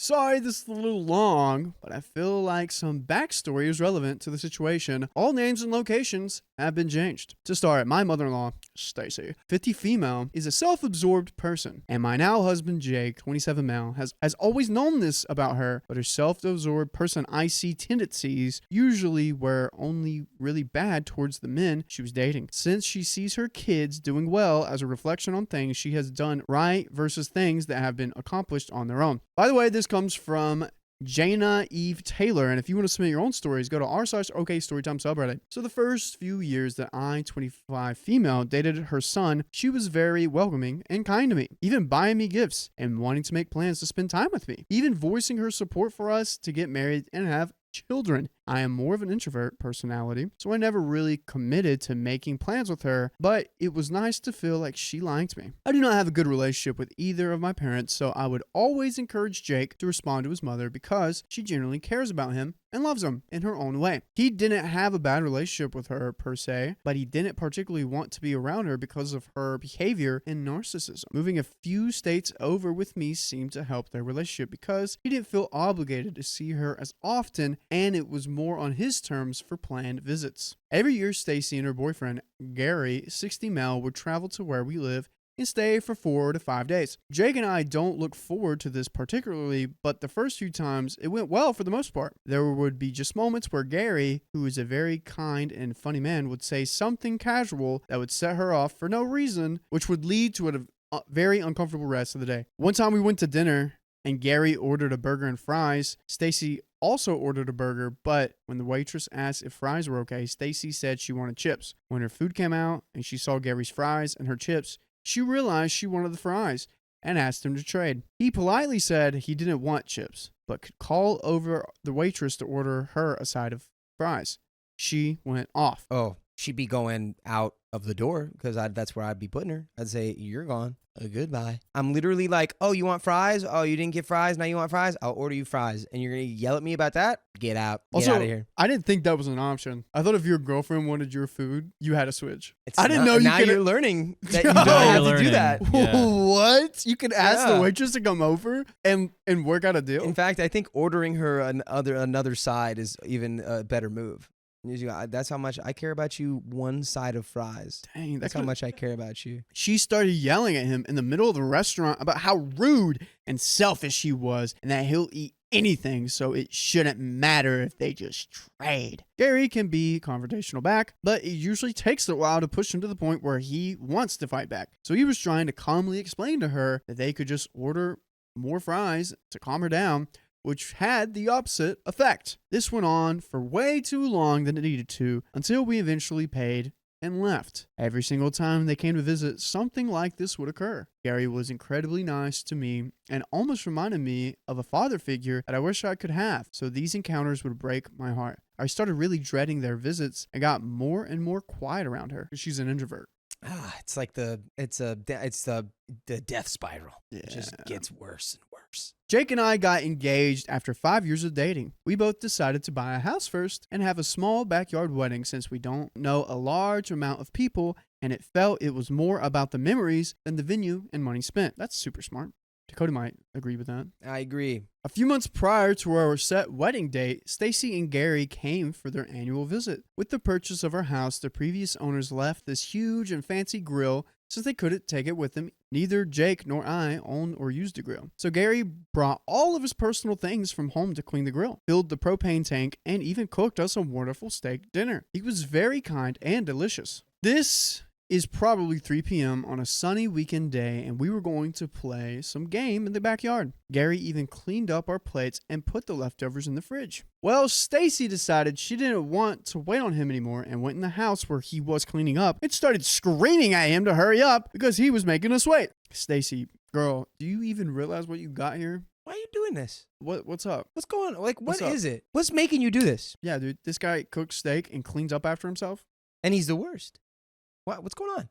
All I said was, it's really okay, we aren't in a hurry, in a playful tone to try and calm her down. She stopped yelling at him, came back outside, where a few minutes later, we started our game. A few hours after this, I was getting ready for bed and came down to get water, where I saw Stacy and my now husband, Jake, on our patio having a heated conversation. I didn't want to snoop, so I just went to bed. Come to find out, this conversation was, in my husband's words, her yearly therapy session where she was ranting to him about how I spoke to her and trying to figure out why I didn't like her anymore. He told her that it wasn't like that. It was about how she treats Gary and that nobody likes how she treats him. Jake told me later that they just kept going in circles and his mother refused to see his perspective and was gaslighting him and playing the victim. My husband is great though and sees right through this every time, but eventually just gives up. Yeah, because after a while, what can you do?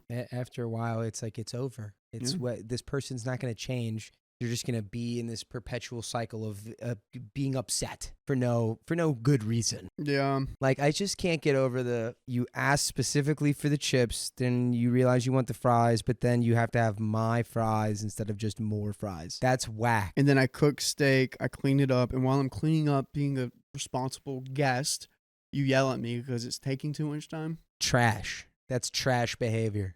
I'm just trying to figure out if Gary is actually the bad guy. Like in a world, like what kind of world, what does Gary have to do in order to deserve this? It's just like his facial expressions are so bad. Oh, yeah. It's like, she's like, can I have some of your fries? And he just goes. And she's like, you always do this. You always give me the evil eye and growl at me when I ask for your fries. That's probably not what's happening, though. Yeah, no. That's probably not what's happening. Months later now, my mother-in-law and a bunch of our friends/families from out of state all come to stay at our house for our wedding weekend. We had the entire set of groomsmen staying in our basement, along with my father-in-law, Matt, 55 male, and my sister-in-law, Amy, 32 female, all in our house, so it was packed. Everything was going great, though, and everyone pitched in to help set up our backyard, make food, and plan for the big day. I was honestly surprised because my mother-in-law was mostly quiet and helpful. When assigned a task, she was great at focusing on that and getting it done, which I was grateful for. The actual day of the wedding was also good. The only part that, looking back now, was weird is she kept asking me why my mother wasn't going to be at the wedding. Not wanting to have that conversation on my wedding day, I kept saying that we can talk about it sometime over the next few days she's in town if she really wanted to know. Little did I know she would ask several of my family members that same question during the wedding, try and get the scoop on my relationship with my mother. This person's terrible. Since we had our wedding in our backyard in the fall, we decided to do the ceremony and cake/dancing first and booked a private room in a restaurant afterwards for the reception since it would be too cold for most people to want to stay outside that long. The ceremony was amazing. The backyard decorations really turned out exactly how we both wanted it, and it was really nice having everyone in the same place. Jake and I are truly in love and we're so happy to be married. We had a few drinks, some dancing, and then it was time to relocate to the venue. To get to the venue, my husband drove with his dad, mom, and sister all in the back seat since they flew in and didn't have transportation. Sister-in-law Amy was really great and supportive for the entire time. She's good at planning and was very helpful to getting things set up. Unfortunately for her though, she has not had a very good few years, having got married and divorced, and also her apartment burnt down and she lost all of her belongings right after she moved to the other side of the country. Dude, that's rough. During the reception, she got emotional and decided to step out of our room and got to sit at the bar since she didn't want to bring the mood down on our big day. Dude, Amy is a freaking angel. That is the amount of selfishness you need to have in order to do that. Like, you're like going through it and like you're just going to remove yourself. Like, not saying you should do that, but like that is huge part on Amy. Yeah, just knowing that your situation's going to take away from their day. Even though it's like, it's heavy. Not your fault. Yeah, and you got to deal with it. People are just going to be like, oh my God, you hear about what happened? Or like the whole wedding. And then it's like, I'm not going to make that about me. Who's in the chat for Amy? We didn't even notice and now appreciate her effort, even though we wouldn't have minded. Yeah, sounds right. My husband and I are still unclear on the particulars of what was said between them, but mother-in-law went out and confronted sister-in-law at the bar for stepping out and was scolding her to grow up and get over it. Wow. Why don't you just get out of it? The venue that we're all in, to leave, go, be gone. I feel like mother-in-law is about to have a similar experience, though. Just get these people out. Yeah. We were none the wiser of any issues until sister-in-law comes flying back into the room with angry tears streaking down her face, and mother-in-law hot on her trail, still yelling. Jay got in between them, and we ended up putting them on opposite sides of the room for the rest of the receptions, which worked temporarily. But remember, we all drove together. Sister-in-law was going to Uber, but it was raining and late, so Jake and I convinced her to just get in the car, and I would take her place in the back seat so she didn't have to sit next to Stacy. Car ride was only 11 minutes long, and we naively thought we could make it home. 11 minutes? 11 minutes! Can we do this, dude? You know what I'm putting on for the 11 minutes? Just Future? No. That's funny. Dude, Bohemian Rhapsody. 2 and 11. Well, I'm just playing that. I don't even care what's happening. I'm just blasting that stuff all the way. Playing the remixed version of Dragonfly by Lenny Kravitz. What are you playing, Keon? What are you playing in that 11 minutes to make sure that no one's talking in the car? I would play Bonfire by Childish Gambino. All right, Jake and father-in-law were casually chatting about Metallica for the first few minutes of the ride, just trying to say something to ease some of the tension in the car. It took about 3 or 4 minutes for mother-in-law not to be able to contain it anymore, and she interrupted the men and started screaming at her daughter. Sister-in-law then turned and was screaming back, having had enough at that point. All I did was hold back my hands out between them to get their attention and calmly just said, "Can we please wait until we get home? We're only 5 minutes away." Mother-in-law then turned her rage onto me and started screaming at me for saying stuff like I never liked her, and started all this mess and putting her finger in my face. I was a little wasted and feeling spicy at this point, so I started screaming back at her, and I honestly couldn't tell you what was said after that. I do vividly remember the Metallica playing in the background, which definitely No way, didn't dude. I was gonna joke that should be what was playing. Master of Puppets, bro. Or just Dun-dun-dun, dun-dun-dun. just like it just raging you up. That's probably why. Impersonate me, all that I see, absolute. Jake, trying to drive through this chaos, took a look behind him and saw no other cars on the road and decided to take our car from 45 miles an hour to 0 in about 2 seconds flat, effectively silencing everyone in the car. My husband is the most calm and patient man I've ever met, but he's no pushover. I have never seen him as mad as he was in that moment when he turned around to his mother. He told her that if he heard another peep from her before we got home, that she would never see him again and that he was not playing around. She started to argue with him, but the look he gave her shut her up. We got home and everyone dispersed to their own rooms. My husband and I both got ready for bed and were committed to just hiding out for the rest of the night since we were exhausted. He was very apologetic for me for his mother's behavior, but I really felt bad for him having to deal with that on his wedding night, especially from someone who was supposed to make things easier. He went downstairs to get my cat and a glass of water, and we were just planning to sleep. After about 15 minutes, he hadn't come back, so I went to look for him. Our cat is indoor/outdoor, so I thought he might be outside looking for her and wanted to go help. I opened our bedroom door, and Jake and mother-in-law Stacy were at the top of our staircase having a tense conversation. Not wanting to get back in the middle of it, I closed our door almost all the way, wanting to listen to what's going on just in case he needed a rescue. Turns out that my sister-in-law and father-in-law were downstairs chatting about the night when Jake went down for water. On his way back up, mother-in-law was waiting on the stairs and ambushed him. She was eavesdropping on their conversation and couldn't believe they would talk bad about her like that. Oh, you can't believe it, huh? You can't believe that? You don't believe that? So, conflict number 1, blah, blah, blah, blah, blah. Yeah, that was pretty crappy. Conflict number 2. Yeah, I'd be going down that whole list right there. Dude, you literally told the woman who lost her whole life at the bar To grow up. to get over it and grow up. You suck. You're a horrible person. And the fact that anyone tolerates you for 5 seconds should be a blessing to you. Dude, wait, Keon, when was this posted? Because I have a hot take that if this happened within the last 2 months, if this was posted the last 2 months, Amy's stuff probably would have been in the fires around here. She probably moved to LA, moved across the country to LA after getting divorced. Oh, that could be it. That would make sense. Jake told her to just go to bed and they would talk the next day, but she wouldn't let him go. She kept asking to explain what she'd done wrong and was making it hard for him to pass her. Well, that is when I opened the door and swiftly closed it. I could barely hear their conversation until she yelled, "I know you're there, Missy!" and taunted me to come out of my bedroom. You know what I would do, honestly, if she was taunting me to come out of my bedroom? Yeah, that's kind of crazy. I would just open the door and I'd go, and then I'd close it again. Like, I would just start messing with her. Like, I opened the door and leaned into the frame, trying to stay calm, but super over the entire situation at this point. Stacy then started to step to me in my own home, saying stuff like, I don't know what I ever did to you, and essentially blaming everything on me. When Jake realized how physically close to me she was getting, he put himself between us and sternly told her to go to bed. She then said something along the lines of, this is how I get treated for paying for everything? Girl, you just paid for the cheapest wedding ever, okay? I'm gonna find out exactly how much you paid. I'm gonna get that money, and I'm gonna throw it at you. And it's gonna pennies. be all nickels. Nickels and pennies, dimes and quarters. That way, whenever you go to the bank and you have to put them in the slots, they're not all pennies, so you have to get different things.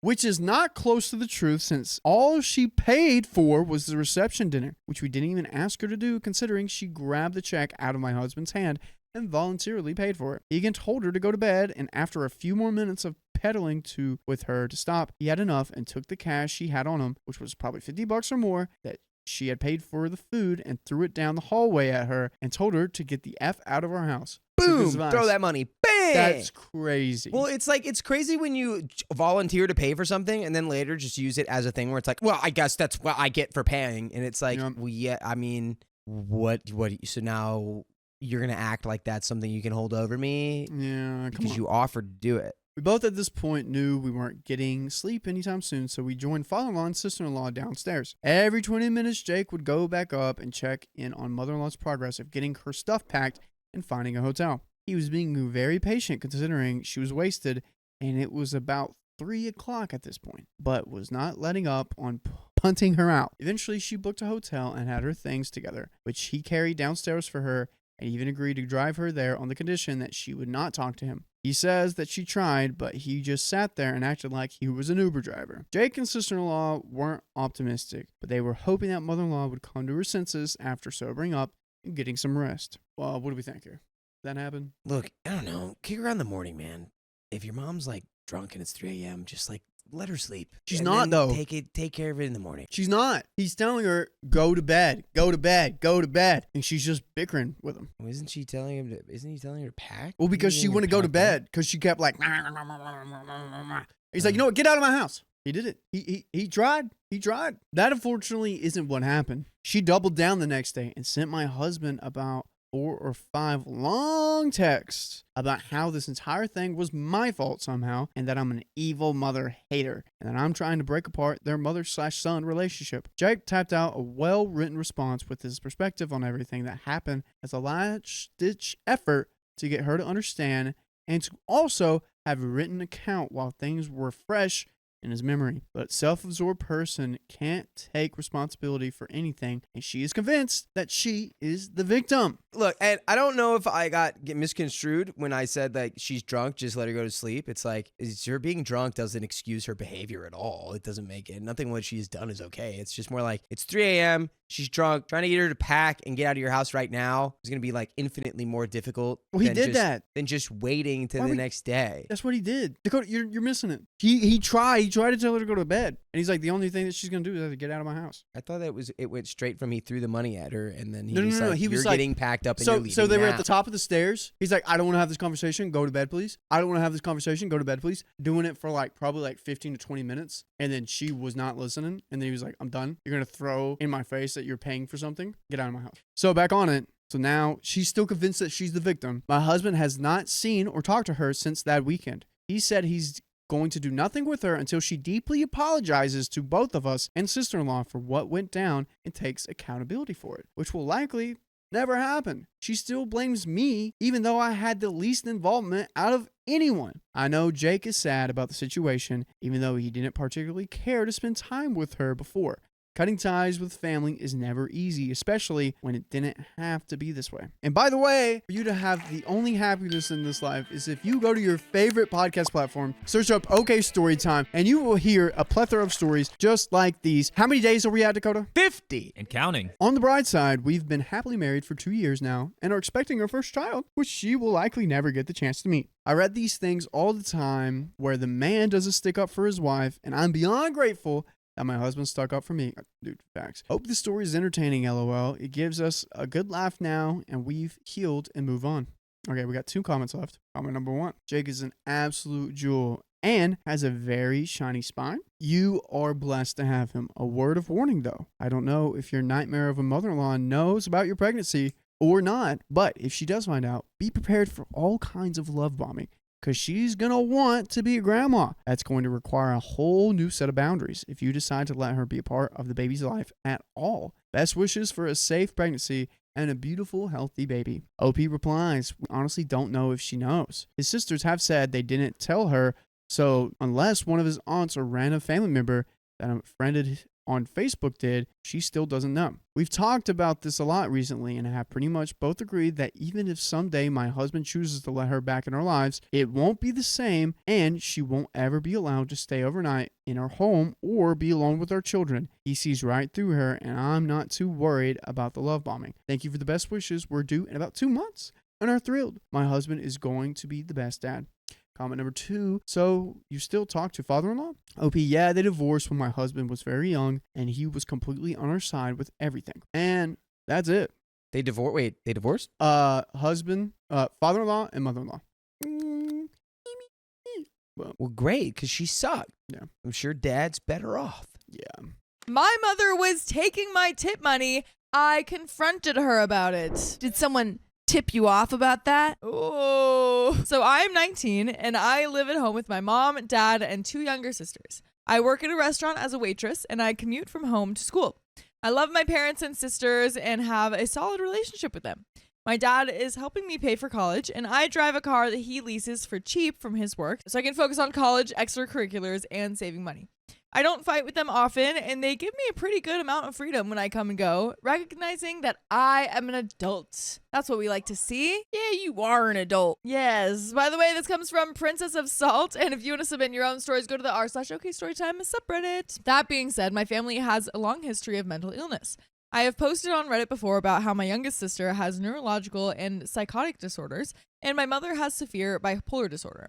One of my biggest struggles over the years with my mom has been her manic episodes. She will go to stores and buy thousands of dollars of clothing with my dad's money. She doesn't have a job. She can't hold a job because of her anxiety and bipolar behavior, and will stay in bed all day on her worst days. On her good days, she will be really happy and go buy herself a $300 designer purse or 2. That is a lot of money. That's a lot of money there. It's like a lot. Yeah. My dad makes a pretty good salary, like very, very good. And she has a $1,000 budget each month for her to go shopping, pay for gas so she can go places, go out to eat with her friends and sisters, and whatever else she wants to do. She blows through it and steals my dad's credit card or checkbook and will rack up the debt and then lie about it. Oh, wow. She is very ill, but we had honestly thought that she had been getting better with age. My dad has stuck with her, probably partly because he knows that she will never be able to live on her own, and partly because he would be lonely without her. Okay, so fast forward to now. I work as a waitress, and where I work, we leave with all of our tips in cash every night, so I end up having large amounts of bills on me at one time. I noticed something weird over the past 4 months. Many times I would come home exhausted from work and leave my server book out with money in it overnight, just sitting on my dresser. Note, I have my own room, and I would wake up to go put it in a little safe I have in my room the next day. And some of it would be unaccounted for. It would just be $20 here or $5 there that wouldn't be there, but I always made up an excuse in my head that I miscounted the night before at work and didn't make as much as I thought, or I was careless and misplaced some of it on my walk to my car. A few times I said something about it to my dad, middle sister, and mom, but they always said that they had no idea. I remember one particular instance, like 5 months ago, where I misplaced $60 from my book and was crying and looking for it frantically because I was using that money to get a gift for a friend's birthday. But my mom and dad just brushed it off as me being careless, which admittedly, I am. Yeah, the mom's like, yeah, you were so careless. You left it out for me to grab. Yeah. What was I supposed to do? Really be more careful next time. You didn't put your name on your money. Yeah. I didn't see your name on there. So I just got in the habit of every night when I get home from work, I'd immediately take my money to my room, recount it, put a rubber band around it, and a sticky note with the date and amount, and put it in my safe. Then I'd take all the money and deposit it to the bank at the end of the week. Still, sometimes when I'd forget to put my money in the safe until the next day, there would be less money in the safe than what I left from work with. So the safe isn't even working. She figured out the code to that. But the thing is, like, at that point, if you're like putting money in the safe and you notice there's less money in the safe, at that point, you've got to be like, I'm not just losing it anymore. Someone is actively, Yeah, she's literally being like gaslighted. And then you have to go a step further and say, well, who do I know in my family that has a habit of taking money? Like, deductive reasoning here. Yeah. That's so funny to me. Like, OP literally did everything right. Like, is tracking her money. And even then, she's like, did I count that right? Yeah, no, that's what I'm saying. Like, OP's like, maybe I forgot. Like, I did failsafe after failsafe. Maybe it's just me. Yeah. Like, if OP didn't know about the mom, this would make so much more sense. Because I would also be like, maybe I just forgot about it or something. Right. Feeling like you're going crazy. But because we know about the mom, make those connections. Yeah. Tonight was one of those nights where I forgot to put the money in the safe right away. I threw my book on the dresser and went to shower. After I got out of the shower, I noticed my book was open and the money wasn't in the pocket anymore, which was weird. All of the money was gone this time. I guess I was imagining things. OP! But none was missing. I think it was like either like taken out or like put in a different place, Because I think it was like in a wallet or something. And so it was like taken out of. So it wasn't in the pocket, but it was in a different part of the wallet? Yeah, I think so. For some reason, I'm thinking of like a waiter's bill. And it's like instead of that little pocket that you put the money in, it's like on the outside of it. Okay, yeah, probably. Then I went downstairs and my dad called me to our basement. He closed the door and said that he needed to tell me something. He told me that he caught my mom taking the money from my server book while I was in the shower. He asked her what she was doing as she walked out of my room with $25 and she said nothing and tried to hide it. He took the money from her, asked if she had been stealing from me, and when she said nothing, he went and put the money back in my room. He said he didn't even know what to say to her. I told him about my money going missing over the past few months, and he said, I have no doubt it was her. Just lock up your money every night. But she's been doing that and it's still not working. It's still gone. I think that it's only gone when she's not putting in the safe. No, she said that even in the safe sometimes she would go back and it. Then change your password. I don't know. Yeah. And don't tell anyone. Yeah. I think you just need to like operate under the idea that you cannot tell your mom anything about your money. For sure. Then I asked if I should confront her about it, and my dad said that he wasn't sure what to even do, but he didn't know what good would come from confronting her. She never admits when she makes a mistake and was extremely embarrassed to be caught. I am so distraught and I feel like my trust has been majorly violated. So how do I go from here? Do I talk to her or no? And we do have an update, but what's our answer? It's tricky because this isn't just like a, neurotypical mom who's taken money for whatever reason. This is like someone who is seemingly like severely like affected by bipolar disorder, and it's not just she's stealing for fun. I think it's a little bit trickier in terms of confrontation, like how you have to go about it, because obviously it's still bad and there should be a solution to it and she should be like having consequences, but I don't know if the solution, or I don't know if you will reach the solution that you want by having a conversation with her. Like she might need medication or well, yeah, but I guess I feel like that would probably still start from a conversation. Sure, because you can't just like slip her meds. It's on the money. Yeah, so I think trying to have a conversation as calmly as possible. But there is an update. Just a fair warning. This is a pretty uneventful and not very positive update. I first want to thank all the people who gave such good advice to me. I was so dumbfounded at the whole situation that I couldn't even fathom what to do, and your comments really helped me formulate a plan about how to move forward with my relationship with my mom. After reading all your comments, I decided that I needed to confront my mom in some way, though I honestly didn't think it would ever make her question her behavior or want to improve herself. Yesterday morning, the morning after my dad caught my mom stealing from me, I was leaving early for a new internship orientation, and my mom said goodbye to me as I walked out the door as if nothing had happened the night before. As I was walking out the door, I turned to her and said, Dad told me what he caught you doing last night. Just straight up. I know what you've been up to. She's like, he ratted out on me? No! She said nothing to me, but gave me a kind of mortified look, and I walked out the door. Just like, I got my eye on you. Peace out. Bye. She's like, no. Purposefully stayed out until really late that night and only went home after I knew she was in bed. I didn't hear at all from her that day except a text message asking about how my job orientation went and saying, I'm sorry I let you down. It will never happen again. I replied to her text telling her the orientation went fine and that we would talk later. The night I got home, I wrote her a letter about how much she had violated my trust and how hurt and anxious I was about her stealing from me. I also told her I loved her, but she clearly needs psychological help and that her behavior has consequences. This letter was really good for helping me sort out my feelings, but I decided to just talk to her face to face about it. I just had a gut feeling that it would be more therapeutic for me. This evening, I asked to talk to her in a private, and I told her basically everything I wrote in the letter. How much she had hurt me, how her actions affected my anxiety over money, and how her spending and stealing over the past 2 decades have been negatively impacting the entire family. I told her that she needed to get help. She didn't say much, she just cried. She apologized for hurting me and admitted that she has been stealing from me for months. She promised it would never happen again. She couldn't give me a reason as to why she did it. And she didn't really respond to my request that she go seek better psychological help. I don't really think that I got through to her on a lasting level, and I feel like she was more upset that she got caught than that she stole in the first place. I feel better that she now knows how I feel, but this put a dent in our relationship that will probably never be fully mended. She didn't offer to pay me back from her own money, and when I suggested that she pay me back, she avoided agreeing to it. It is clear to me that I will never see any of that money back, and I am honestly too tired to fight about it with her. I don't want to ask my dad for the money because he already does so much for me and is under such tremendous stress taking care of our family single-handedly. I guess this whole thing was never really about the money anyways. It was about the violation of trust. Trust you to do. You know what? You can always trust us to have for you. It's full episodes with more stories just like this one on Spotify, Apple Podcasts, iHeartRadio, or your favorite podcast app, and search OK Storytime.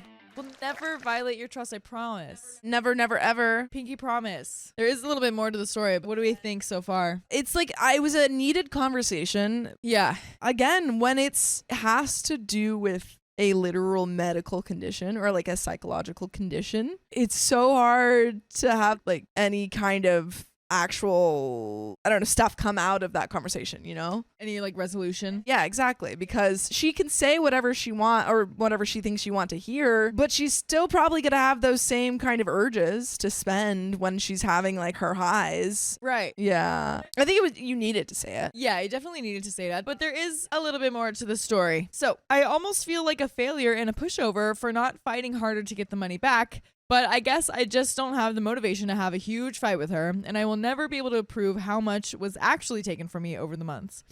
One thing is for sure, I will never forget this. My money will always either be in the safe in my room, which I changed the combination to just in case. Good. Or in the bank. I will never loan money to her or trust her around my money ever again. I'm not super happy with how everything turned out, but I am confident no damage she will ever do to her relationships or family will ever make her reflect on her behavior. She is selfish and childish, and you can't reason with someone like that.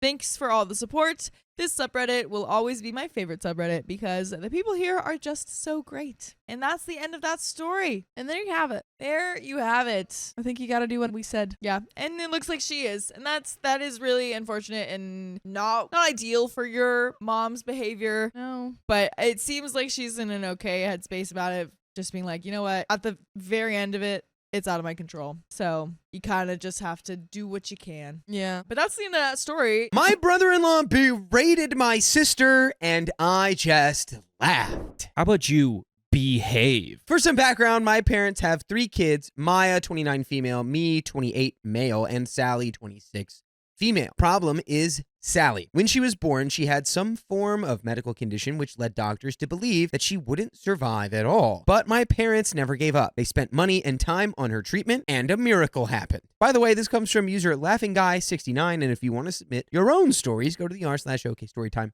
subreddit. Since then, they have coddled Sally endlessly. Sally always had to have good things. I mostly got my sister's hand-me-downs, which I didn't mind, but it sucks that I was the forever neglected middle child. Breaking news. Middle child doesn't get the attention they deserve. But my sister Maya took most of it. Maya was the oldest and the scapegoat. For some weird reason, Sally was always in competition with Maya, and I am sure my parents also pitted them against each other. Maya was always supposed to behave and never complain, while Sally was a brat. If Maya had a dollhouse, Sally had a bigger dollhouse. If Maya did something good, my parents would say, "Good job," and go on about their life. But if Sally even won a participation trophy, they would basically throw a party. Since then, Maya has been walking on eggshells around my parents. She would always be grounded, and we couldn't even complain that Sally had been bullying us because she was a special child. Sally was also awful towards me. She would often abuse me and even steal my stuff, and my parents wouldn't do anything. Like I mentioned, Sally was always in competition with Maya. If Maya wanted to participate in music, so would Sally. I remember Maya saying in high school that she had a crush, and what did Sally do? Well, she macked on that crush in front of Maya. My parents didn't even save enough for college for either of us, but luckily for Maya, she got a scholarship. I had to take out a loan. The last straw for Maya was when she was dating this guy in college, and she brought him home when they were on vacation. She caught Sally and him having spicy sleep in the basement. Sally! It was a crap storm. My parents did berate Sally, but after a few days, they were like, what happened, happened.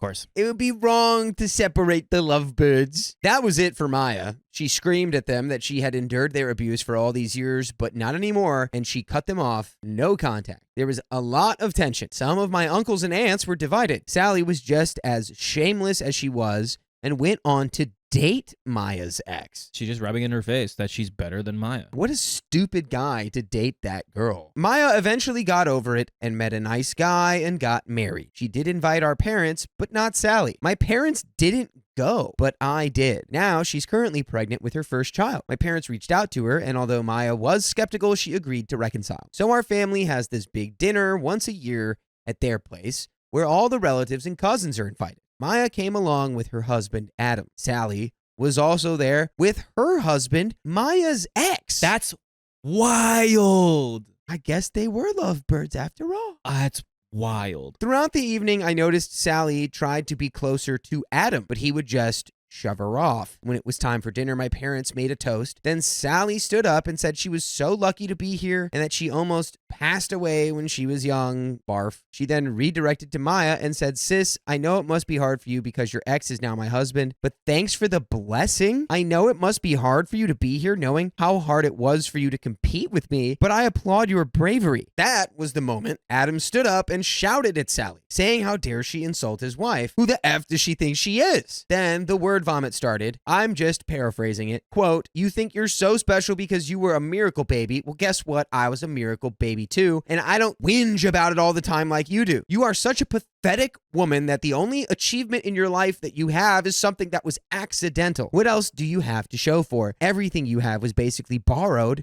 from my wife. Even your pathetic husband who has spent the entire evening hitting on every female cousin in this room. You are so annoying. Even your husband doesn't like you. You know what the truth is? You have nothing and you are nothing. You are so shameless and pathetic that you tried to hit on me. You already got her ex and now you want her husband. I would rather pass away than be with a woman like you whose personality is worth a paper bag. You have always been jealous of my wife because you always knew you would never be as amazing as she is. That's why you stole from her, because that's the only way you could have what she has." There was more, but it was so brutal that Sally was in tears. Yo. W, husband. Was that mean? Yes. Yeah. Was it real? Also, yes. My parents and relatives were shocked. My parents told Maya, "Well, aren't you going to do anything?" Maya said no and left with her husband. Honestly, even my cousins were silent. I knew no one liked Sally. I, on the other hand, was laughing behind my wine glass. My mom noticed and said I'm an a-hole for laughing at my sister's misery. It's been over a week since this happened. The video of Adam's rant was circulating on our cousin group chat, Someone and I filmed still it. laugh at it. That's insane. Woo. Someone filmed it. They're like, Yeah, whenever nice. Sally does something annoying, just send her that video. I have been low contact with them ever since, but they are getting a lot of crap for Sally. So am I the a-hole? There's an edit here, guys.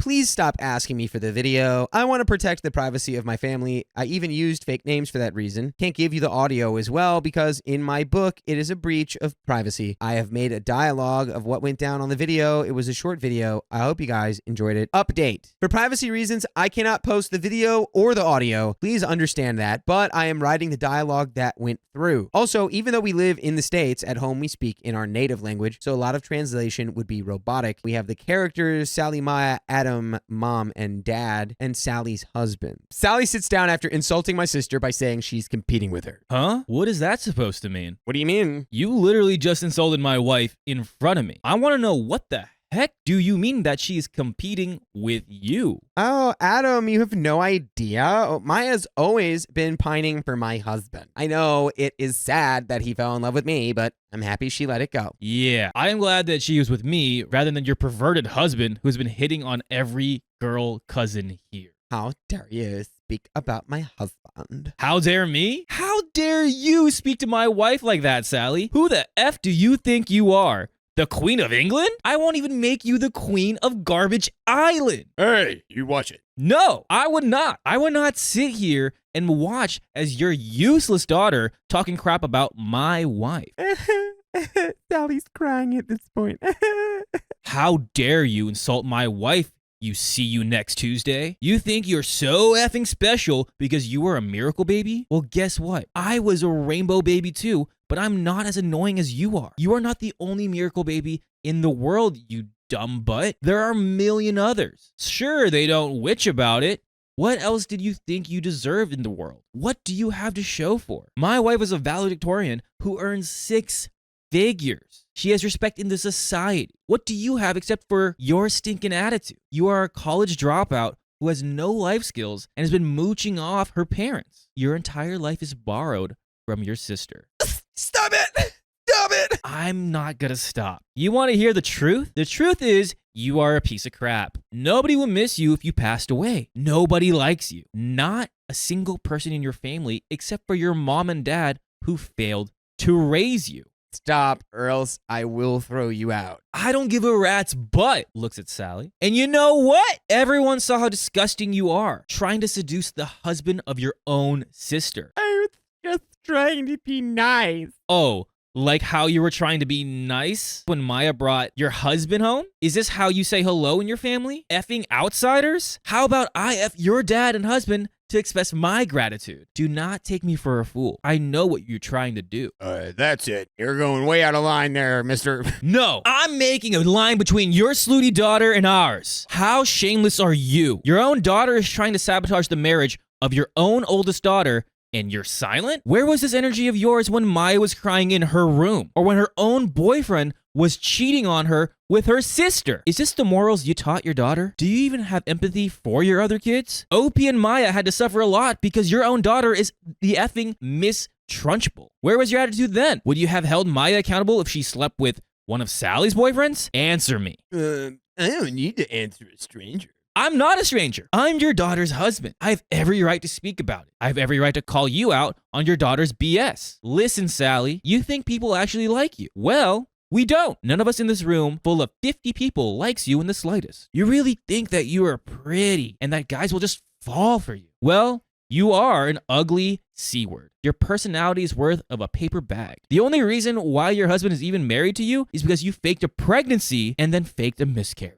Even the guy who is a cheater and a pervert doesn't want to be with you. And you did all of that for who is this guy? Not you, but him in the back. He's nothing but your sister's sloppy seconds. You don't even deserve her sloppy thirds. What achievements do you have except for being a miracle child? You are a pathetic woman in her 20s who is still mooching off her parents. Just looking at you so irritatingly sobbing like a poor victim makes my skin crawl. You are not special. You are just an entitled brat that everyone hates. And that was it. The room was silent, and then Mom spoke. Mom, Maya, your husband is insulting you. Maya just says, Adam, grab your coat. We are leaving. I've had enough of this. Mom, you're not going to do anything? Maya, actually, no, I will not. They then left, and then our cousins just sat and ate dinner. I was basically laughing quietly behind my wine glass when Mom said, "Why are you smiling? You think this is a joke?" Well, no, I don't. Mom, God, you are so ungrateful. Some guy just insulted your sister and you're sitting here laughing. Mom, please, we still have guests. The rest of the evening was basically Sally crying and making a scene. My cousins were sharing the video and making fun of Sally. Yes, the group chat has everyone, including Maya and her husband, except for Sally and her husband. That's crazy. You got a family group chat without them? That means everyone is on Adam's side. We have another update. I don't know if people will see this, but I do have a little update. I went to see my sister Maya and her husband today. I talked to her and asked if she was okay. I haven't had a chance to reach out to her after the dinner. She said she was fine and that Mom and Dad have been demanding they apologize to Sally. Barf. She blocked them because why should they apologize for the truth? They also got support from the group chat. A lot of our cousins' parents were unaware of the incident with Sally and all the bullying. They thought since she was a miracle baby, she would be an angel, which is Barf 2.0. I apologized to my brother-in-law Adam for what happened. He said sorry back because he lost his crap. He also had really toxic parents. He basically projected his own anger on Sally. I told him it was fine, and even our cousins enjoyed it. They are making fun of Sally, and he is practically their hero right now. And as for my parents, well, they are still in denial. I don't care anymore. They have gone too far. I mean, even a stranger sees through their BS, yet they refuse to see the truth. They're getting a lot of heat from everyone, especially Grandma, Mom's mom, because our grandpa left her for another woman. So she takes this as a big offense. Apparently, my parents lied to her about Sally's husband. They said Maya and he used to date, but they had broken up. I will give a full update. Right now, the cousins and uncles and aunts are divided amongst themselves. I'm really disappointed in our parents. I hope Sally takes care of them when they are really old because they obviously lost their other two kids. Update number 3. Sorry for the late update, but I do have one for you. Well, after I talked to Adam, he called me a few days later to ask if I could speak with him. So I met him at his house. He made some excuses to Maya and took me someplace private. He pulled out his phone and told me that Sally had been texting him non-stop. He ignores her and has already blocked 3 of her accounts. The texts range from sorry, please talk to me, to bashing Maya, calling him unworthy, some dirty texts, and also some provocative photos with captions like, I can F better than Maya, you know. Adam was sick of it, and I was furious. Does Sally have no shame? Of course she doesn't. I said, enough is enough. My parents need to see what kind of person Sally is, so I arranged a meeting with my parents. Didn't tell Maya because she is already pregnant and we don't want to stress her further. We sat with our parents, and before I could speak, Adam cursed right at the sight of my sister and started calling her a harlot. I asked him to calm down. Our parents were furious. I told them they should control their miracle child because she is acting crazy. She's been sending inappropriate messages to Adam, which my parents obviously didn't believe. I showed them the proof, and they acted like they were disgusted. Sally kept saying it was a fake account. Someone was trying to defame her. Sally's husband forcefully took her phone and discovered the message. He was now screaming and shouting at her. She was curled in a ball. Her husband looked at our parents and said, "You raised a pathetic woman." I personally grilled my parents, and I told them they are failures. They always prioritized their golden child over the other kids. Where was their concern when their other daughter was betrayed? Would they have done the same if Sally's boyfriend was cheating on her with Maya? They have enabled Sally so much that she has become an entitled brat. They should know almost everyone in the family hates her and is sick of her. Adam told them that they should be ashamed of the brat they raised. They are bad parents, failed to teach morality to their child. That's why she's after her sister. And he said, look at her. Can you honestly say that you are proud of your daughter? Are you proud that she's a homewrecker? Are you proud that nobody loves her? He's going after it. We are going after this in the wrong way. They need to get off their high horses. My parents didn't say a word. Lastly, I told them to F off. Me and Maya will be cutting them off. Don't even bother calling us. Their whole life, they have invested in their bratty child so they could just ask for her help when they are old. I'm done with them. That's when my mom started crying, saying it is really unfair. The whole family is shunning them. I looked at them and asked, and whose fault is that? My dad looked pretty much defeated. I bet there were other members of the family who grilled them too and threatened to cut them off because of Sally. So yeah, that's it. Nothing big. I don't think they will learn their lesson, but who cares? And like you guys suggested, I took Adam to a steakhouse and treated him to a fine piece of steak. I also ordered one of those custom trophies, like you guys said, that has world's sassiest brother-in-law written on it. Adam threatened Sally with the police, so no messages from her until now. I've decided that I will get a place closer to Maya because she does need help from someone in the family. So that's all, folks. And by the way, you can listen to all of our stories, full episodes with stories like this. Just go to Spotify, iHeartRadio, Apple Podcasts, wherever you listen to podcasts. Just search OK Storytime. A lot of you guys think this is fake and ask me to release the video to prove it. Stop asking. Much as I hate Sally, she doesn't deserve to be paraded around on the internet like that. Also, some of you asked why my dad just stood there and didn't do anything. Well, they were all shocked because Adam had been quiet and suddenly he started shouting. He is a calm guy, but when he gets pissed, Lord have mercy. Even my dad was terrified. And also, some of you said it's fake because Adam used a pop culture reference. Well, that's because he's a bit of a geek. He uses pop culture references sometimes, even when talking normally. Stop asking for the video. Give us the video. Give us the video. Well, that is the end of that story. My friend is financially irresponsible. I want to cut him loose. Cut him off. This comes from the OK Storytime subreddit. So the first time I wrote about this friend was my very first post on the old OKOP thread.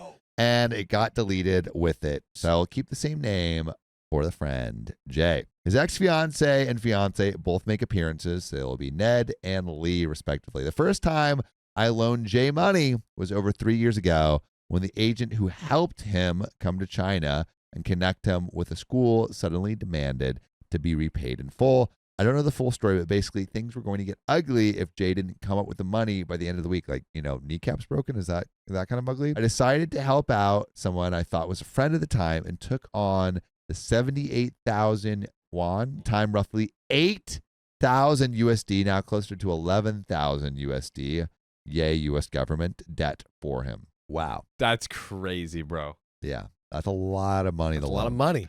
By the way, this comes from our very own One Done Millennial. That's right. And if you want to submit your own stories, go to the r/OK Storytime subreddit. So after that, I would occasionally give him small loans here and there to help with things like vet bills or help buy groceries for him and his cats, all while listening to his woes with his family and Ned.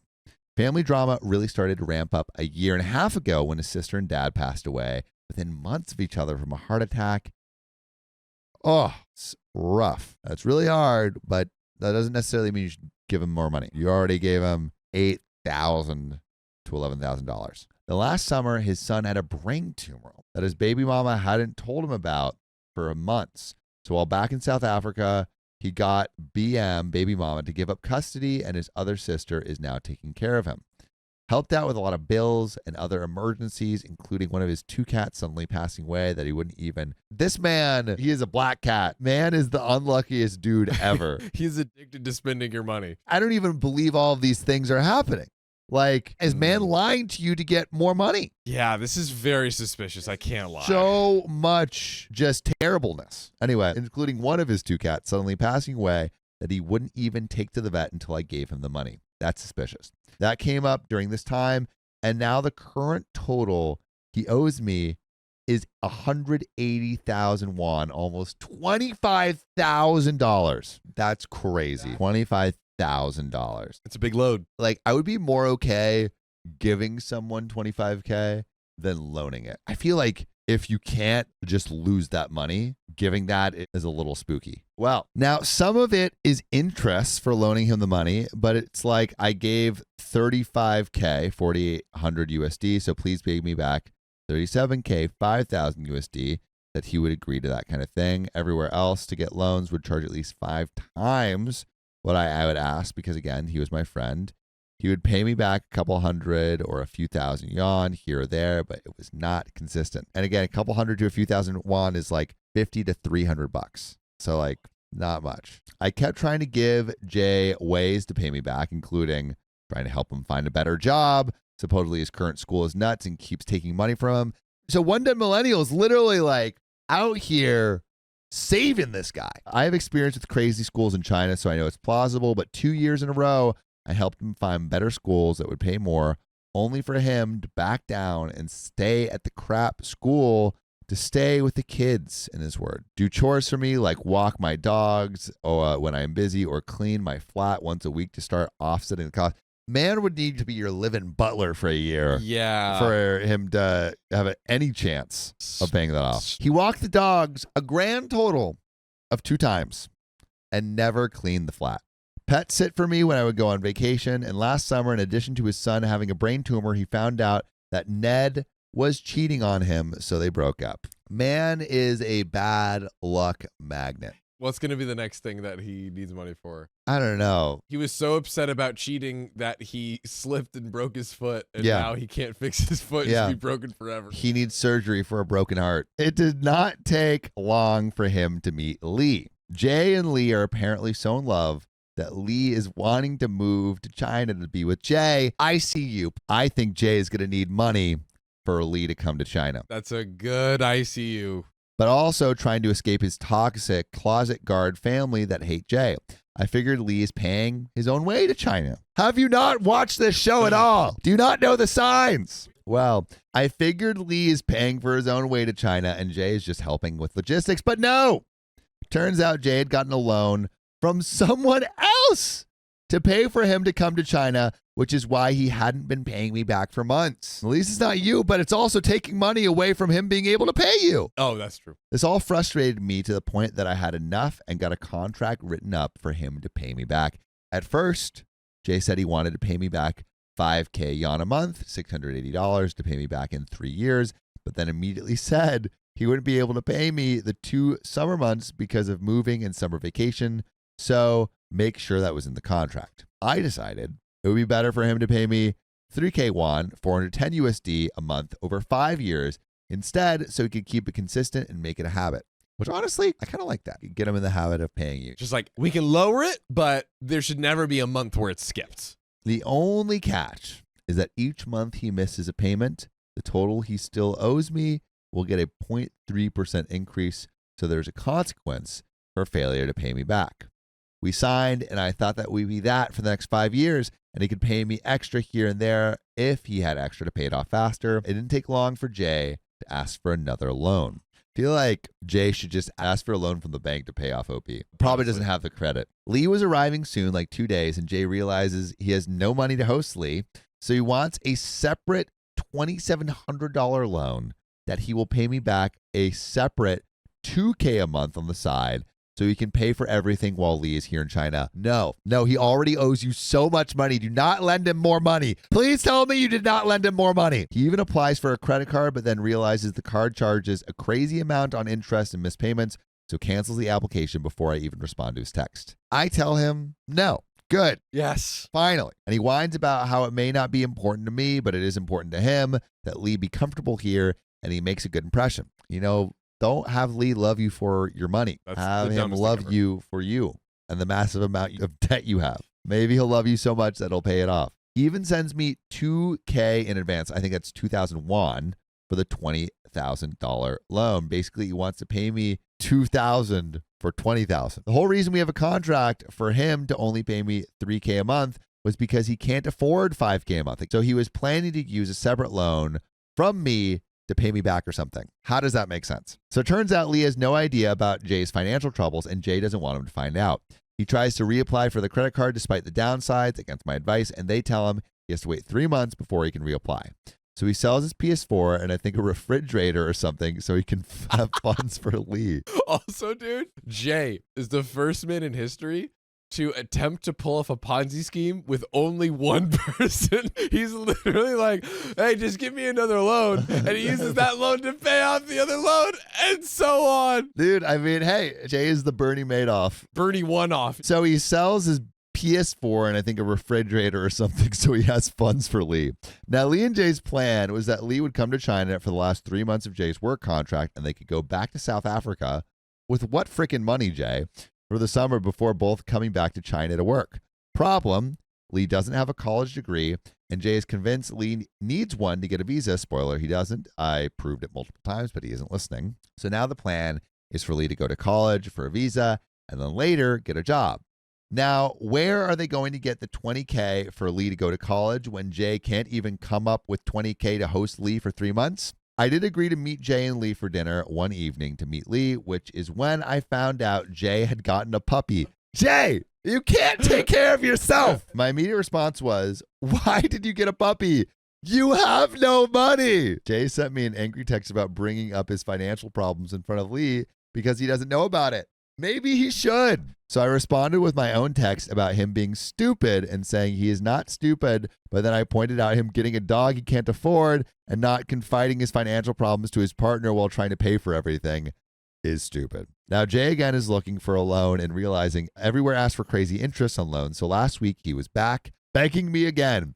Also, it's very telling that literally no one will give this guy money. So telling. I am angry with him at this point and mostly ignoring his texts, as Lee's current visa is almost up, and if they can't secure the college application, they will both move back to South Africa because Lee can't stay and Jay won't abandon him in South Africa. I just asked if he will still be paying me back. Basically, do I need to take him to court? To which he claims it will be his whole paycheck to pay me back from South Africa till he can come back to China. He keeps sending me information about the college and why he needs me to pay for it, and that I am childish for ignoring his text, blah, blah, blah. You're childish for asking pocket money from your friend. Literally, this is like a kid, like 18 or 19 years old. Like, oh man, but like I have my like new girlfriend. We're gonna like go on a trip together. I just want to like buy them, some things. Please give me money, Dad. It's also worth mentioning that they did find out Lee could get a job in a smaller city, but Jay wants to stay in the big city, which is the real reason they can't go the route of both getting work visas. Now, 5 days ago, I found 5 2-week-old kittens thrown in the trash in my neighborhood while walking my dogs. I've been very busy with very little sleep, looking after essentially 5 infants that require me to wake up in the middle of the night for feeding and cleaning. And 2 days ago, one of the kittens was less energetic in the morning and wasn't eating like his siblings, and I immediately arranged to go to the vet that afternoon. The vet and I did everything we could with me barely sleeping that night, but he still passed away 6 a.m. that morning. So I'm currently not in a very good place, being sleep deprived and upset over losing one of the kittens. One Done Millennial's heart is just so ridiculously pure. We need to pour back in One Done's cup. I wish One Done was here. This is such a bummer. Just know we wish you were here. But what does Jay text me yesterday and this morning? Knowing all this, allow me to write the text so I don't misrepresent anything, but please ignore my spelling and grammar mistakes. I am very, very tired. Yesterday, 9:23, Jay, good morning. So good news is Lee got a 30-day extension and we have a second chance for the student option if you can only help me, please. And lastly, I might have someone who can adopt, but she only wants one. Nervous emoji. 9:24 me, hold off on that. One just passed away early this morning. Jay, okay, can I tell her to wait or to look elsewhere? Me, unless she wants a cat, not a kitten, or she knows how to take care of 3-week-old kitten. Jay will ask her and let you know. Jay, picture of Lee's document. So I paid $2K to them now, and now I'm only $18K short. Please talk to me about it. I have no other options. The $2K I got from the part-time, and why did the cat die? You have the vet's contact, the vet you go to. Want to use him/her for my dog vaccinations. Links previous photos of Lee's document. Bro, this is One Done Millennial saying, bro, just let me deal with this, which is a very polite way of being like, here's a boundary. Stop bothering me, please. Jay, bad timing, I know, but don't have a choice. They need to start. That's the only reason. Jay, I'm at work on Sunday. Jay, I'm going to be passed away, honest and straightforward with you. They need to start the paperwork ASAP today because he got 30 days extra stay on visa. And my deadline is today. So just tell me, Jay, I don't want to help you, or Jay, I will help you. Me going back to South Africa is a bad choice because working there will only pay you monthly. So that's why we tried our best to get 30 days extra so we can do this. I won't be angry if you say you don't want to help me. Just say, will you or won't you? So that I know if I'm screwed or not. I will struggle a lot to pay you back from South Africa. That's why we're doing this, so that he can study and get a part-time job to help me. And Jay responds, again saying the 18K includes all these. His police clearance, get it from South Africa, visa fees, travel for visa, 2 medicals, the university tuition, all the paperwork authentication. Jay sends again, link to purchase kitten formula. And then today, Jay, Oh morning. my God. Jay, please respond. Getting a This headache. is serious. You're taking it as if it's an ignoring game. My future. Did the other cats make it? I feel like he's like trying to talk about the cats just to win one done millennial over. It's so transparent. Like, it's like he's so obviously doing this. Like, oh, hey, how's the cats at the vet? By the way, can I get the vet? I get that 'Cause money? I need to get my dog vaccinated. And also, can you give me all this money? Me. It's not my responsibility. Helping you out till now was out of kindness, but you have been taking advantage of that. You shouldn't have a dog paying for your fiance to come to China before preparing everything, buying outfits you don't need. Like, come on. I don't think you know what it's like to be poor and needing to prioritize / figure out. I've slept on park benches, begged for food, whole 9 yards, which is why I have a lot of empathy. I'm also currently extremely tired from taking care of weeks-old kittens and you trying to take advantage of me. And OP says, not to mention the times I've also tried to help you find a better job, but you turned it down for your BS school twice. So that was your decision to make less money. I haven't gotten a response yet, but it has only been 2 hours, so I am the childish one, or the a-hole, or whatever constitutes the bad guy here. Or does Jay need to be cut loose to figure his crap out? And OP has an update. But John, any advice? You know, like she said, she's like, hey, a lot of empathy. I've been in a bad situation before, but I think she finally has reached the breaking point and is saying in no uncertain terms, like, hey, you're not going to do this. Bro, just have like one molecule of tact with dealing with this. You're fumbling your own bag, but you know what? For the better, because I think this is the point where that made one realize I can't do this anymore. Agreed. But we do have an update. I've never done an update, so no idea how you do this, but I finally looked at the text he sent me 3 hours after my last text, but here they are. So we got some more texts. Jay, you have no idea what I went through, so please don't talk about things you know nothing about. Jay, and about the cats, I'm trying to help. You keep turning me down, so that's on you. You don't always know best, OP. When it comes to animals, I'm pretty good because I grew up on a farm, so trust more. Jay, I don't take advantage. I'm asking for help because you're the only person on earth I trust enough to ask for help that doesn't judge. All texts are written exactly and sent as received, so this is how he writes. He is from South Africa, and his native language is Afrikaans, but he is an English teacher, so speaks English. Anyway, after finally reading those insane texts, I may have kind of lost it and sent this nice little wall of text back. So let's see what one done said. I don't know what you've been through.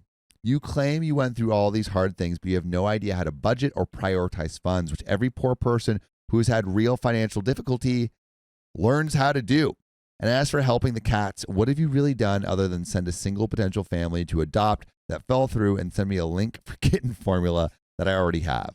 And of asking for 20,000 yuan loan for the second time in less than 2 months after signing a contract for the original 180,000 won that we agreed you would pay 3K a month on because some months you can't pay 5K, isn't taking advantage of me, then I honestly don't know what is. Were you planning to use the new loan to make it look like you were paying back the original loan or something? Plus, sending me 2K to prove you will pay back the 20K loan is just nuts. And if I have to explain why, then I have no words for you. I honestly am not sure you can be friends again with me until you have nearly paid off your loan because I am so angry with you and your irresponsible spending. I am not an ATM. Sound off, one done. Lay down the law. Sound off. But we got another update from, again, an OK Story Time fam, a part of the community, one done millennial. Here's the update. Well, if I thought we'd ever be able to be friends again, that went out the window. And I'm now looking for a lawyer in China. Here was his response that I will not be responding to until I have secured a lawyer. Yes, I have collected screenshots in addition to the contract at this point. By the way, if you want to screenshot this message right now because you want more stories like this, you can listen to full stories just like this one. Go to Spotify, Apple Podcasts, or your favorite podcast app and search OK Storytime.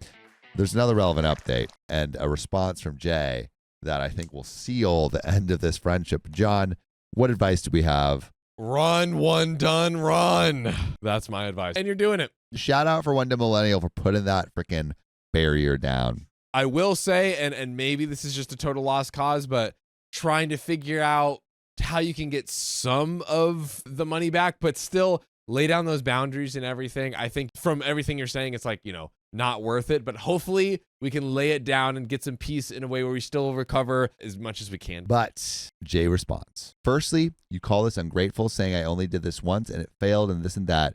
you are ungrateful. And once again, saying I sent you a link to something you have is also very ungrateful. You can say thank you. I can't smell if you have this. I don't want to use the new loan to make it look like anything. I wanted to pay both each month, obviously paying the smaller one off first. For someone pretending to know everything, that's not a very good statement. I wouldn't have asked for nonsense.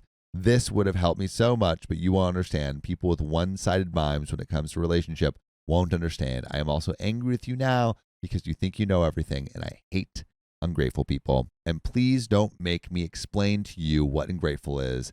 And that's exactly the attitude you gave. So yes, I agree. I think it's best not to be friends. Just send me your bank account number for in case I need to pay directly to the bank someday.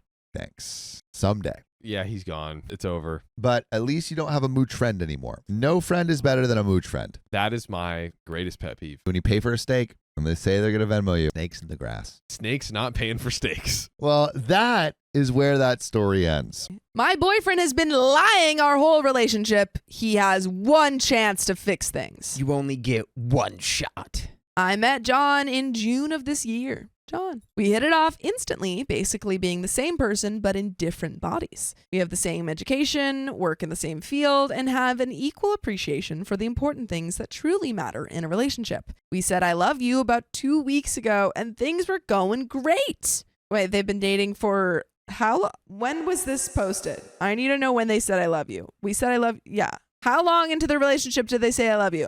3 days. By the way, this comes from LEJR321, and if you want to submit your own stories, go to the r/OK Storytime subreddit. Keon, can you find out when the story was posted? Lately, John and I have been spending a ton of time together. I joke that we should just move in together because we basically live together already. When John began staying over a lot, I began noticing some unusual behaviors. For one, he's always at home despite the fact that he claims to be working. He says he can work remotely on his work. Fair enough, that's entirely possible in our line of work. However, the few times I've come home early, he's playing a video game or surfing the internet. He had his card denied at a checkout once and paid cash, saying it was probably due to some credit protection since he was staying with me a lot lately. Yeah, he's like, no, they're keeping tabs on my bank accounts because they got so much money in them. Yeah, that's not a good sign. Oh, Sophia, this is from 10 years ago. But do we know like the month?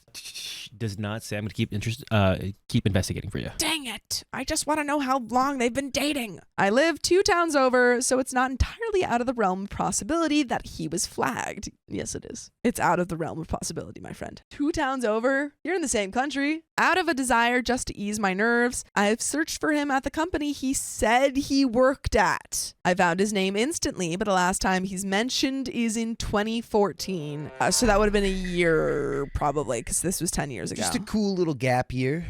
I checked to see if his work email was still active, but it bounced back as being inactive. Things weren't making sense to me. He had his own apartment, so clearly he pays rent. He pays for himself 90% of the time, so what was the deal? I finally approached him. He admitted to me the truth, that he had been working, but became clinically depressed. He tried to get help, but the few places that took his insurance were booked for 2 months. Eventually, he couldn't get out of bed anymore and lost his job. He's been out of work for a year and has been living with the help of his family. He was ashamed. He didn't tell me because he was afraid I wouldn't give him a chance or would leave him. I don't know what to think. I'm someone who has always stressed honesty. There shouldn't be secrets between partners, especially ones this huge. There should be privacy, sure, but not secrets. In addition, if anyone would understand, it would be me. I'm vocal to my friends and him that I battle my own mental disorder. I don't try to hide it. He apologized. I kept stressing that I didn't appreciate being lied to. We went to bed, but not before I told him that he was never to lie to me again, and that I was okay with the situation now, but if this continued into the next year, I would not. He said that was fair and apologized. I really would love, because they said they were dating since June, so it's clearly like under a year, I would guess. And they're already at the I love you part, but like if you were dating someone for under a year and found out that they completely lied to you about their finances and also didn't have a job and lied to you about that, are you staying with them? You've already said I love you. That could have been a lie too. It just depends. It would all depend. I gotta say, probably not. Yeah, But it would depend. it would depend. How much you loved him. Yeah, like how good is everything else outside of the fact that it's like, okay, so you've lied to me this whole time about your finances out of fear that I would leave you. So what else though? You're hot and you cook pretty good. Maybe, or like What you're other just benefits do you have? absurdly talented and also you're very caring, but you did lie entirely about a whole element of your life. He said that was fair and apologized, though I did feel like the apology didn't measure up to what it should have been, like a child forced to say sorry rather than someone who really regretted it. The next day, we worked on applications, and he did make his best effort. When we were through, we went to run errands. I had just rented a new place, so I needed to pay a deposit for a service. I explained that my credit is pretty much non-existent because I don't have a credit card yet, since I just got out of grad school. You should get a credit card. Why don't you have a credit Get card? your parents' credit card.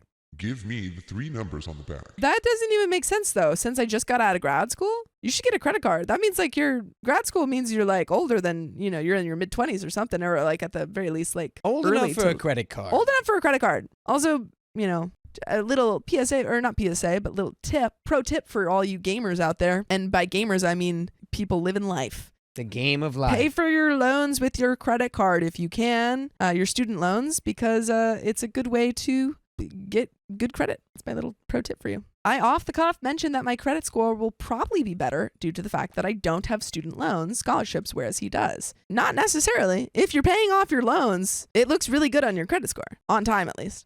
He agreed, but did it in the same tone of voice that made me suspicious before. I asked him if he had credit debt. He said, a little bit. A little A bit. little bit. Like, How much? How much are we saying? man, that How could much be you talking? anywhere from like 5,000 to 100 grand. I looked at John and asked if it was really a little bit. And he replied that it was nothing a year of working couldn't fix. What? I don't know, dude. Your credit is pretty hard to fix if it's, He seemed to be irritated by my prodding, so I left it at that. It's just crazy that his vibe is like, I just am a fan of hard work. Yeah. So I like to destroy my credit score so I can build it back up. Yeah, he's like, I just want to spend all of my life rebuilding my credit. Yeah, it's like that when the monks make the mandala Yeah. and then blow it away. What? Yeah. The mandala or mandala, whatever that where they the monks where they scratch the stuff. I have The no idea what you're pigments, talking and they make about. the Tibetan monks, they make the big crazy masterpiece of art and then they blow it away because it's their Interesting. it's that nothing is permanent no matter how beautiful or painstaking or time consuming it was. It's going to go, so you might as well just blow it away. It's true. He's doing that to his credit score. Anyway.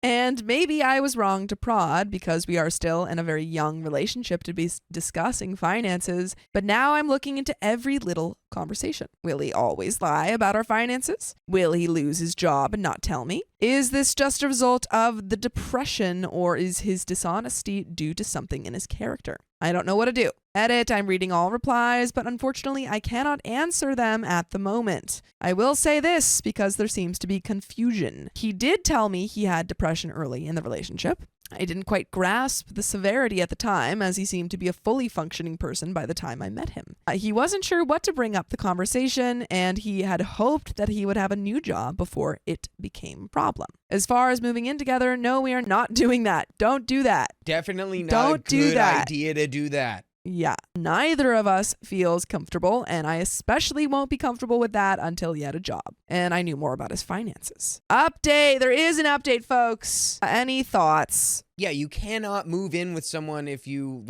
don't If they keep lying to you know about their what finances, income is, or that well, he doesn't have an income. right, that they don't have a job. Yeah, yes, he is being subsidized by his family, but doesn't have a job, lied about that, has a seemingly a large amount of credit card debt. And I feel like it would be different if he didn't lie about it. I think He's it just would like, absolutely if he's be just different. like, I'm just being bankrolled, Yeah, then it's like, okay. But the Okay, fact sure. that if you're ashamed of it to that degree where you gotta lie about it, just go get a job, baby. yeah. Well, What I are mean, you doing? I think it is very fair to be like, I am so, some people do experience just so much depression. They're, very depressed. They are not mentally able to go get a job at that moment. That's fine. But that does not excuse the lying and does not mean that, and maybe that also means that you aren't in like the best headspace for a relationship. If you are that, like if you're going to lie to your partner, then maybe it's like, okay, I need to take a break from dating until I get myself into a healthier mindset. And there is an update. So let's get into it. Things have changed drastically. I'll admit the week after I discovered the lie, I let myself get out of hand. We decided to take a week apart to evaluate things. I ended up calling him 3 times, each time pointing out how his behavior had been appalling, how he had gaslit me, how he wasn't just lying to me once, but every day.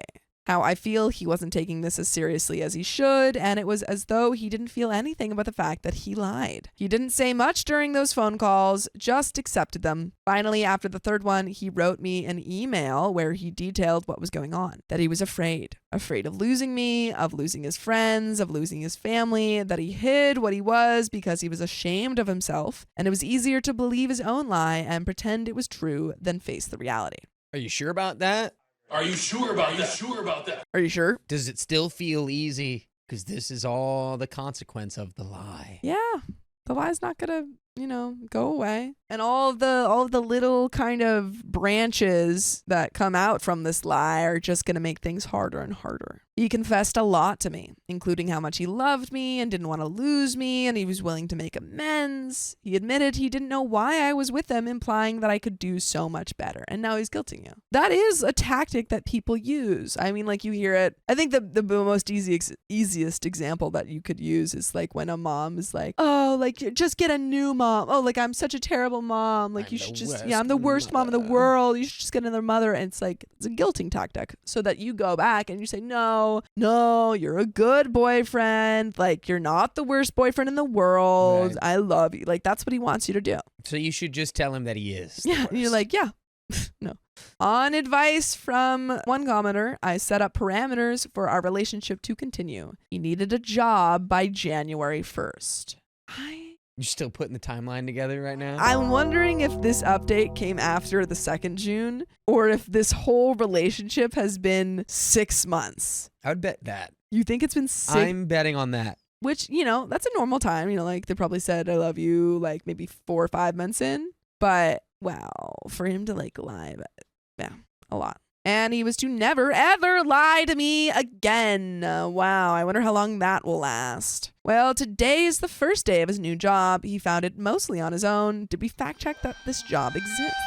He asked me for help on his resume in terms of formatting and wordplay, but the rest of it was through his own hard work. I can't say everything has been perfect, but it's been better. At first, I asked him a question, and he started to spin a tale, but caught himself and stopped. Whoa.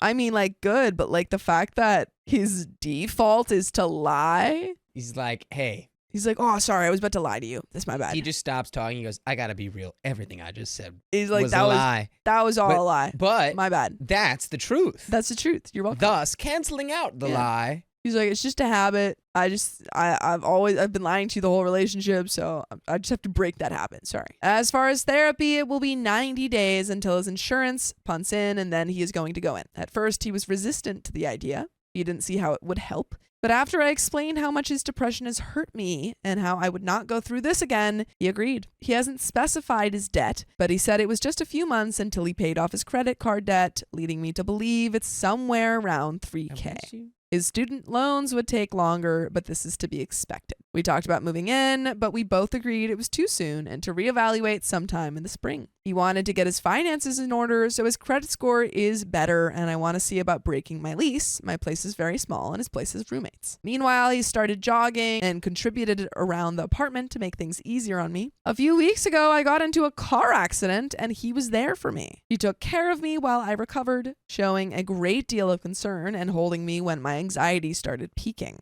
He took care of my dogs, made sure they were fed, watered, and walked. They now whine whenever he leaves. I took him to Thanksgiving with my family, and he helped cook the meal. But you guys can cook your meals while listening to full episodes of stories just like this. You can. Just go to Spotify, Apple Podcasts, or iHeartRadio and search up OK Storytime. You should. And there is a little bit left to this story. There is. Any final thoughts? I am. Wow. That's cool. That was just. I was just trying to stick to the theme. Yeah, no, I appreciate it. Huge red flag that after you said "don't lie to me," he goes, "Well, okay, well, I basically just lied to you, He's like, but "I'm I so sorry." stopped." But I stopped. stopped. I stopped. He's like, I was about to lie. I was halfway through the lie. Let's walk it back. All of that before, not true. Starting from now, true. Like, I can't tell if that's more like half progress or half immediate regression. Yeah, I don't Like know. I can't tell which one it is. It'd be a bigger red flag for me if I knew that his default was lying. That's also the thing. Yeah. Oh, you want to get down, baby? I'll get her back You after want this to one. get down there, baby? In 1 minute, little baby. Hi, Mimi. Little baby. He's over there. Yeah. See, Nikki Bordeaux says, guys, I'm finally moving in with my boyfriend after 2.5 years. He bought me a wardrobe for my birthday for when I move in. I have a couple days to pack and I have so much stuff. See, that's exciting. That sounds like a healthy relationship. You've taken the time to see if you guys work together. And now we're, moving in. That's pretty cool. Here, it seems like we've got about 6 months. He lied the whole relationship and he's still lying. Yeah, 6 months and he can't buy a wardrobe. Yeah, Got he can't buy a no wardrobe. income. He's got $3,000 in debt plus all of his student loans. And if he also went to grad school, he's got a lot of student loans. Wait a minute. How does she not have student loans? She went to grad school and she doesn't have any student loans? She's got bootstraps. She's got, that or she got pulled money. herself up by. Sure, she's got money. She sold those bootstraps. That's crazy. You know how Even if you have bootstraps, you know how much you could gotta sell take a out student nice loans. pair of Usually when bootstraps you- for? But usually when you got bootstraps, you're taking out a lot of student loans. It's the people that don't have bootstraps who don't have to She take out has their so loans. many bootstraps it circles all She's the got way other back. people's bootstraps. That's crazy though. Bootstrap Bill. Hey. But there's a little bit left to this story. Oh yeah. Oh boy. So let's get into it. Last night we had a date night where he made my favorite food, bought me some pink wine. Is that just like rosé? Yes. And we watched Mad Men and talked about rearranging my furniture. Cool. We talked about how long we were going to live where we were. This morning, he left super early for his orientation, waking up on his first alarm. I'm hoping this will be the end of it. In a few months, I may give an update on his mental status. I don't expect everything to be perfect right away, but he's already done so much in such a short period of time. And folks, that's the end of that story. Yeah, that's the thing is that it's not about how much he does in the short period of time. It's It's the what long happens in period of the time. long period. Do we of have time. any sort of update? Because this is 10 years old. We have I have an literally update. any update. Are they still together? Did she break up with him? We do not have an update. That is, yeah. Bummer. And we're about to get into this last story, folks. My husband wants me to be a stay-at-home mom. There's no way I'd agree. You're about to be a stay-at-home ex. Gotcha. Ooh. You could say also, you should stay away from me. Ooh, I didn't think of that. Yeah, okay. For anonymity, I can't go into details, but my husband, 34 male, has developed something in IT that's well known. And it made him rich. Niche. Okay. Niche industry. I, 38 female, am a chef, and I make probably 1/100th of what he does. It doesn't matter for me, however, because I love my job. Wait, what? He makes He's 100 rich, times more rich. than she does. Yeah. What are you doing? Well, she's a chef and he's rich. Doesn't matter for me, however, because I love my job. We have a great life together. We had our first child, a baby girl, 3 years ago, and our twin boys are 9 months old. By the way, this comes from Throwaway. And if you want to submit your own stories, go to the r/OK Storytime subreddit. So, I have a few months left on my maternity leave, and with the country closing up again because of the new Omicron, isn't it Omicron? Anyway, I started getting worried that my workplace won't take me back. I voiced my worries to my husband a couple of days ago, and he just shrugged. Said, it's not like we needed the money. You're completely missing the point. It's gone. Points. I was confused and told him that I knew that. It wasn't about the money. He just shrugged. I was a bit annoyed, to be honest, because I thought he didn't think it a big deal that I might be out of work. Yesterday, I was still thinking about it, so I decided to talk to him again. He was confused and told me that I should instead be happy that I could spend more time with my babies. And he asked me why I insisted on working when we have 3 small children and he made enough money for both of us. Because she wants to have a fulfilling career? Because she wants to live her life how she wants to? This is silly. Very silly. He didn't like me working 4 to 5 evenings a week, including 1 to 2 weekends a month. I told him that I love my job and that I'm good at it. I've been doing it for almost 20 years now, and the thought of not doing anything for the rest of my life is suffocating. He was visibly upset by then, and he accused... What is it? Sorry, I was making myself laugh. Sorry, okay. Whew. Do you want to share with the class? Or No, okay. You'll find out. Okay. Ooh. All right. He was visibly upset by then, and he accused me of loving my job more than my babies and him. He said I could always cook at home for the family, and if I was worried I would lose my independence, he could transfer the same amount I earned from my job to my private account monthly. This man is just... Dude. Don't Get it at all. Not at all. Oh, you don't get anything.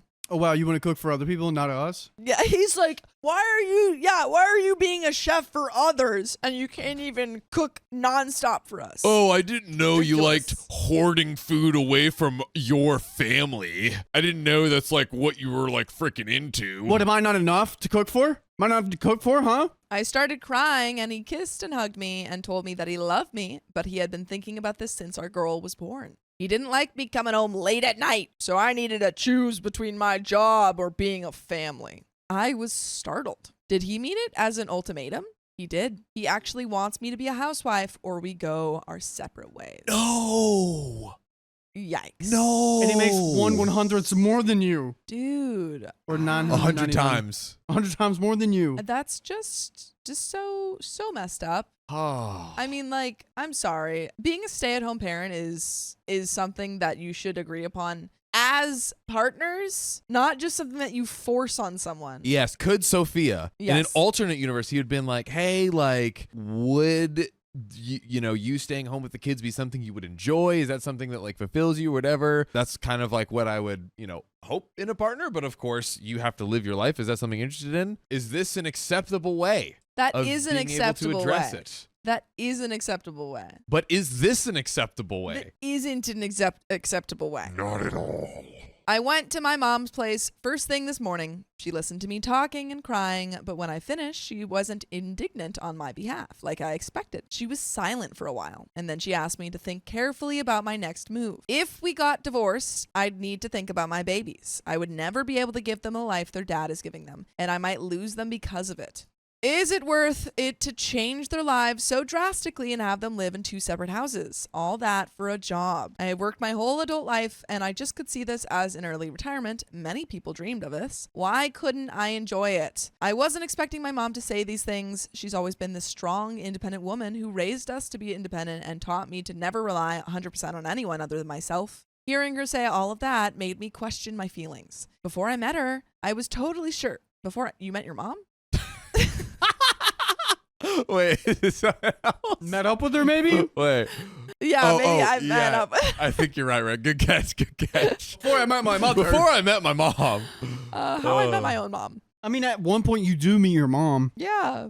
consciously. True, yeah. You're like, whoa. I was like 5 when I met my this mom. lady? It's my mom. Before I met up with her, I was totally sure I was right, being hurt and angry. But now I think maybe I'm overreacting and that my husband's request wasn't that unreasonable. But if that's the case, why do I feel like my heart is swollen in my throat? Why does it feel like he made this ultimatum because he knew he had power and he's using it? Throw any suggestion or advice my way, and please be honest, because I feel I'm wronged here and I'm having a hard time thinking from my husband's perspective. And there is an update, but Riley's got a question. Yes, more like advice. This is what we're going to do. We're going to sit hubby down. Hey, I'll be the stay-at-home wife, but this is what I want. My own cooking show and a babysitter. I'm not going to stop cooking because you want me to, and I think I would use this for something else. Boom. Use that against them, scale up, and then be, 100x him. Have your own, dog food company or whatever, like that one person did, and that could be you. No, it's incredibly frustrating because some people genuinely don't want to have a job. They're like, job is just boring. I don't like it. I hate my job. It's just some way to get money. And some people, it's a vocation. It's something that they find they have a lot of passion for, and it gives them, a kind of meaning in their life. And either is okay as long as you get to make that choice. And the reason that you're upset is because he's taking away that choice from you. He is controlling. At the end of the day, she does not have to explain why that's what you. Of course, like communicating, how you feel is good, but like I say that meaning she is 1000% fully entitled to live her life the way she wants. She's not neglecting the children. She's not doing anything bad to the relationship. This is the husband completely controlling her, and she does not deserve that. I agree. And it's weird that your mom is not being supportive of you. Yeah, dude. L mom. L Freaking mom, bro. Yeah. But there is an update. Ho! Boy. I don't work 4 to 5 days plus weekends. I work 35 to 45 hours a week in total, and sometimes it's during the weekend. That is already such a small amount of hours, so it's clearly like not the case at all that OP is neglecting her kids. Yeah, and again, even if it is more, it's like, listen, you got $1 bajillion. Yeah. Like, this is, don't you want to see your wife happy and explore what she enjoys in her life? Exactly. But the fact that, like, yeah, I mean, even if it was more, totally fine. The fact that it's this amount and he's still complaining and saying, oh, I want an ultimatum, that you can't do this anymore. Staying at home as a mom isn't normal in my country. Daycare is free and we don't have a nanny. I'm saying this because I want you to understand why I was taken aback by this whole situation. I'm not trying to be disrespectful to stay-at-home moms. He can't get sole custody just because of his wealth or because of my work hours. It doesn't work like this here. Thank goodness. But I'm thankful for those who expressed worry about that because I know that is a sad reality in other parts of the world.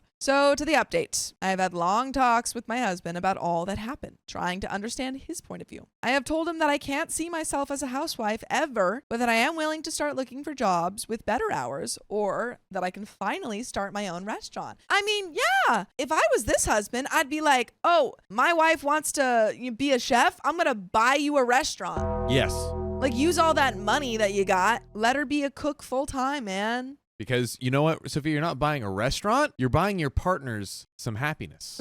I thought you were going to say you're buying your partner's love. Incorrect.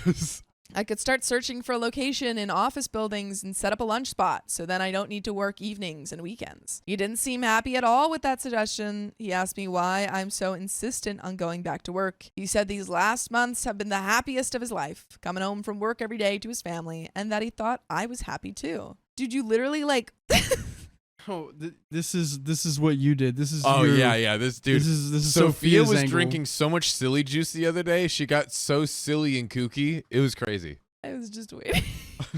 I thought I put it on you though, so I got really confused. I love being with my babies all day, but just because I'm enjoying my maternity leave doesn't mean I don't want to go back to work. In fact, I'm enjoying every minute now because I know it's not permanent. We had a row. He said he's always felt that I'm scared of him making much more money and that I'm scared of being dependent on him. So if I'm insisting on working because I don't want to be a dependent, he could pay me 10 times what I earn to stay home. So out of touch. Not getting it. He is not getting it. I started crying and told him I'm not going to be a housewife and I don't accept ultimatums. So he should do what he feels is fit. Yes. He said he's tired of going around feeling that his wife is intimidated by his success. And why are you intimidated by your wife having a career? Yes. He's doing this for both of us. I have to admit that I'm sometimes scared of him having more power than me. I mean, but that's exactly what he's doing. Yeah, he's asserting his power. Yeah, 100%. He said it's all in my head, but really, would he ever dare to ask me to quit my job if he didn't feel he had the power to do it? Could I ask him to quit his job with the same ease? There's no denying the power dynamics in our relationship, and I have every right to be scared of it. So there was no progress really, and no matter how much I explain myself, he doesn't seem to understand me. And probably he feels the same way about me. It feels like we're on different levels. I have suggested counseling. Good. Definitely need it. He said, I'll think about it. Now we're just civil to each other, but we don't talk much, and we haven't been intimate since I first brought up going back to work. I love him and miss him. I don't want it to end, but the ball is in his court now. My mom is very angry with me. We haven't spoken for a week. I don't know what to do with her either. I wonder if she was involved in that conversation, like if maybe the husband had talked to her. They're like plotting together, kind of. Totally could be. Yeah, because it seems like OP thinks for her mom it's really out of character. So I don't know. Oh. I don't. What if he's offering to pay her off? He's like, hey, I'll pay you to stay home if you get your daughter to stay home. How would you like to retire for 5 human lives? Mother-in-law. That's a long time. 5 human lives. You're retired every reincarnation. Exactly. Pretty nice. Trust fund, baby. Yep. Day 2.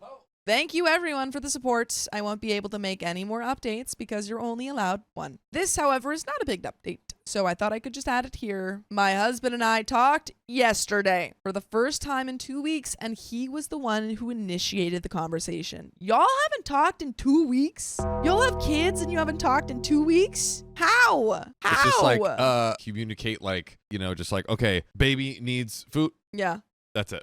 I bet you she's taking care of the kid. Probably. She's the yeah. only one. He's probably not even doing anything. And he's running around just typing on a computer like, oh, I'm IT. Oh, I made 100 times what you make. Yeah. That's what he's doing. He seems like he is very, thinks very highly of himself.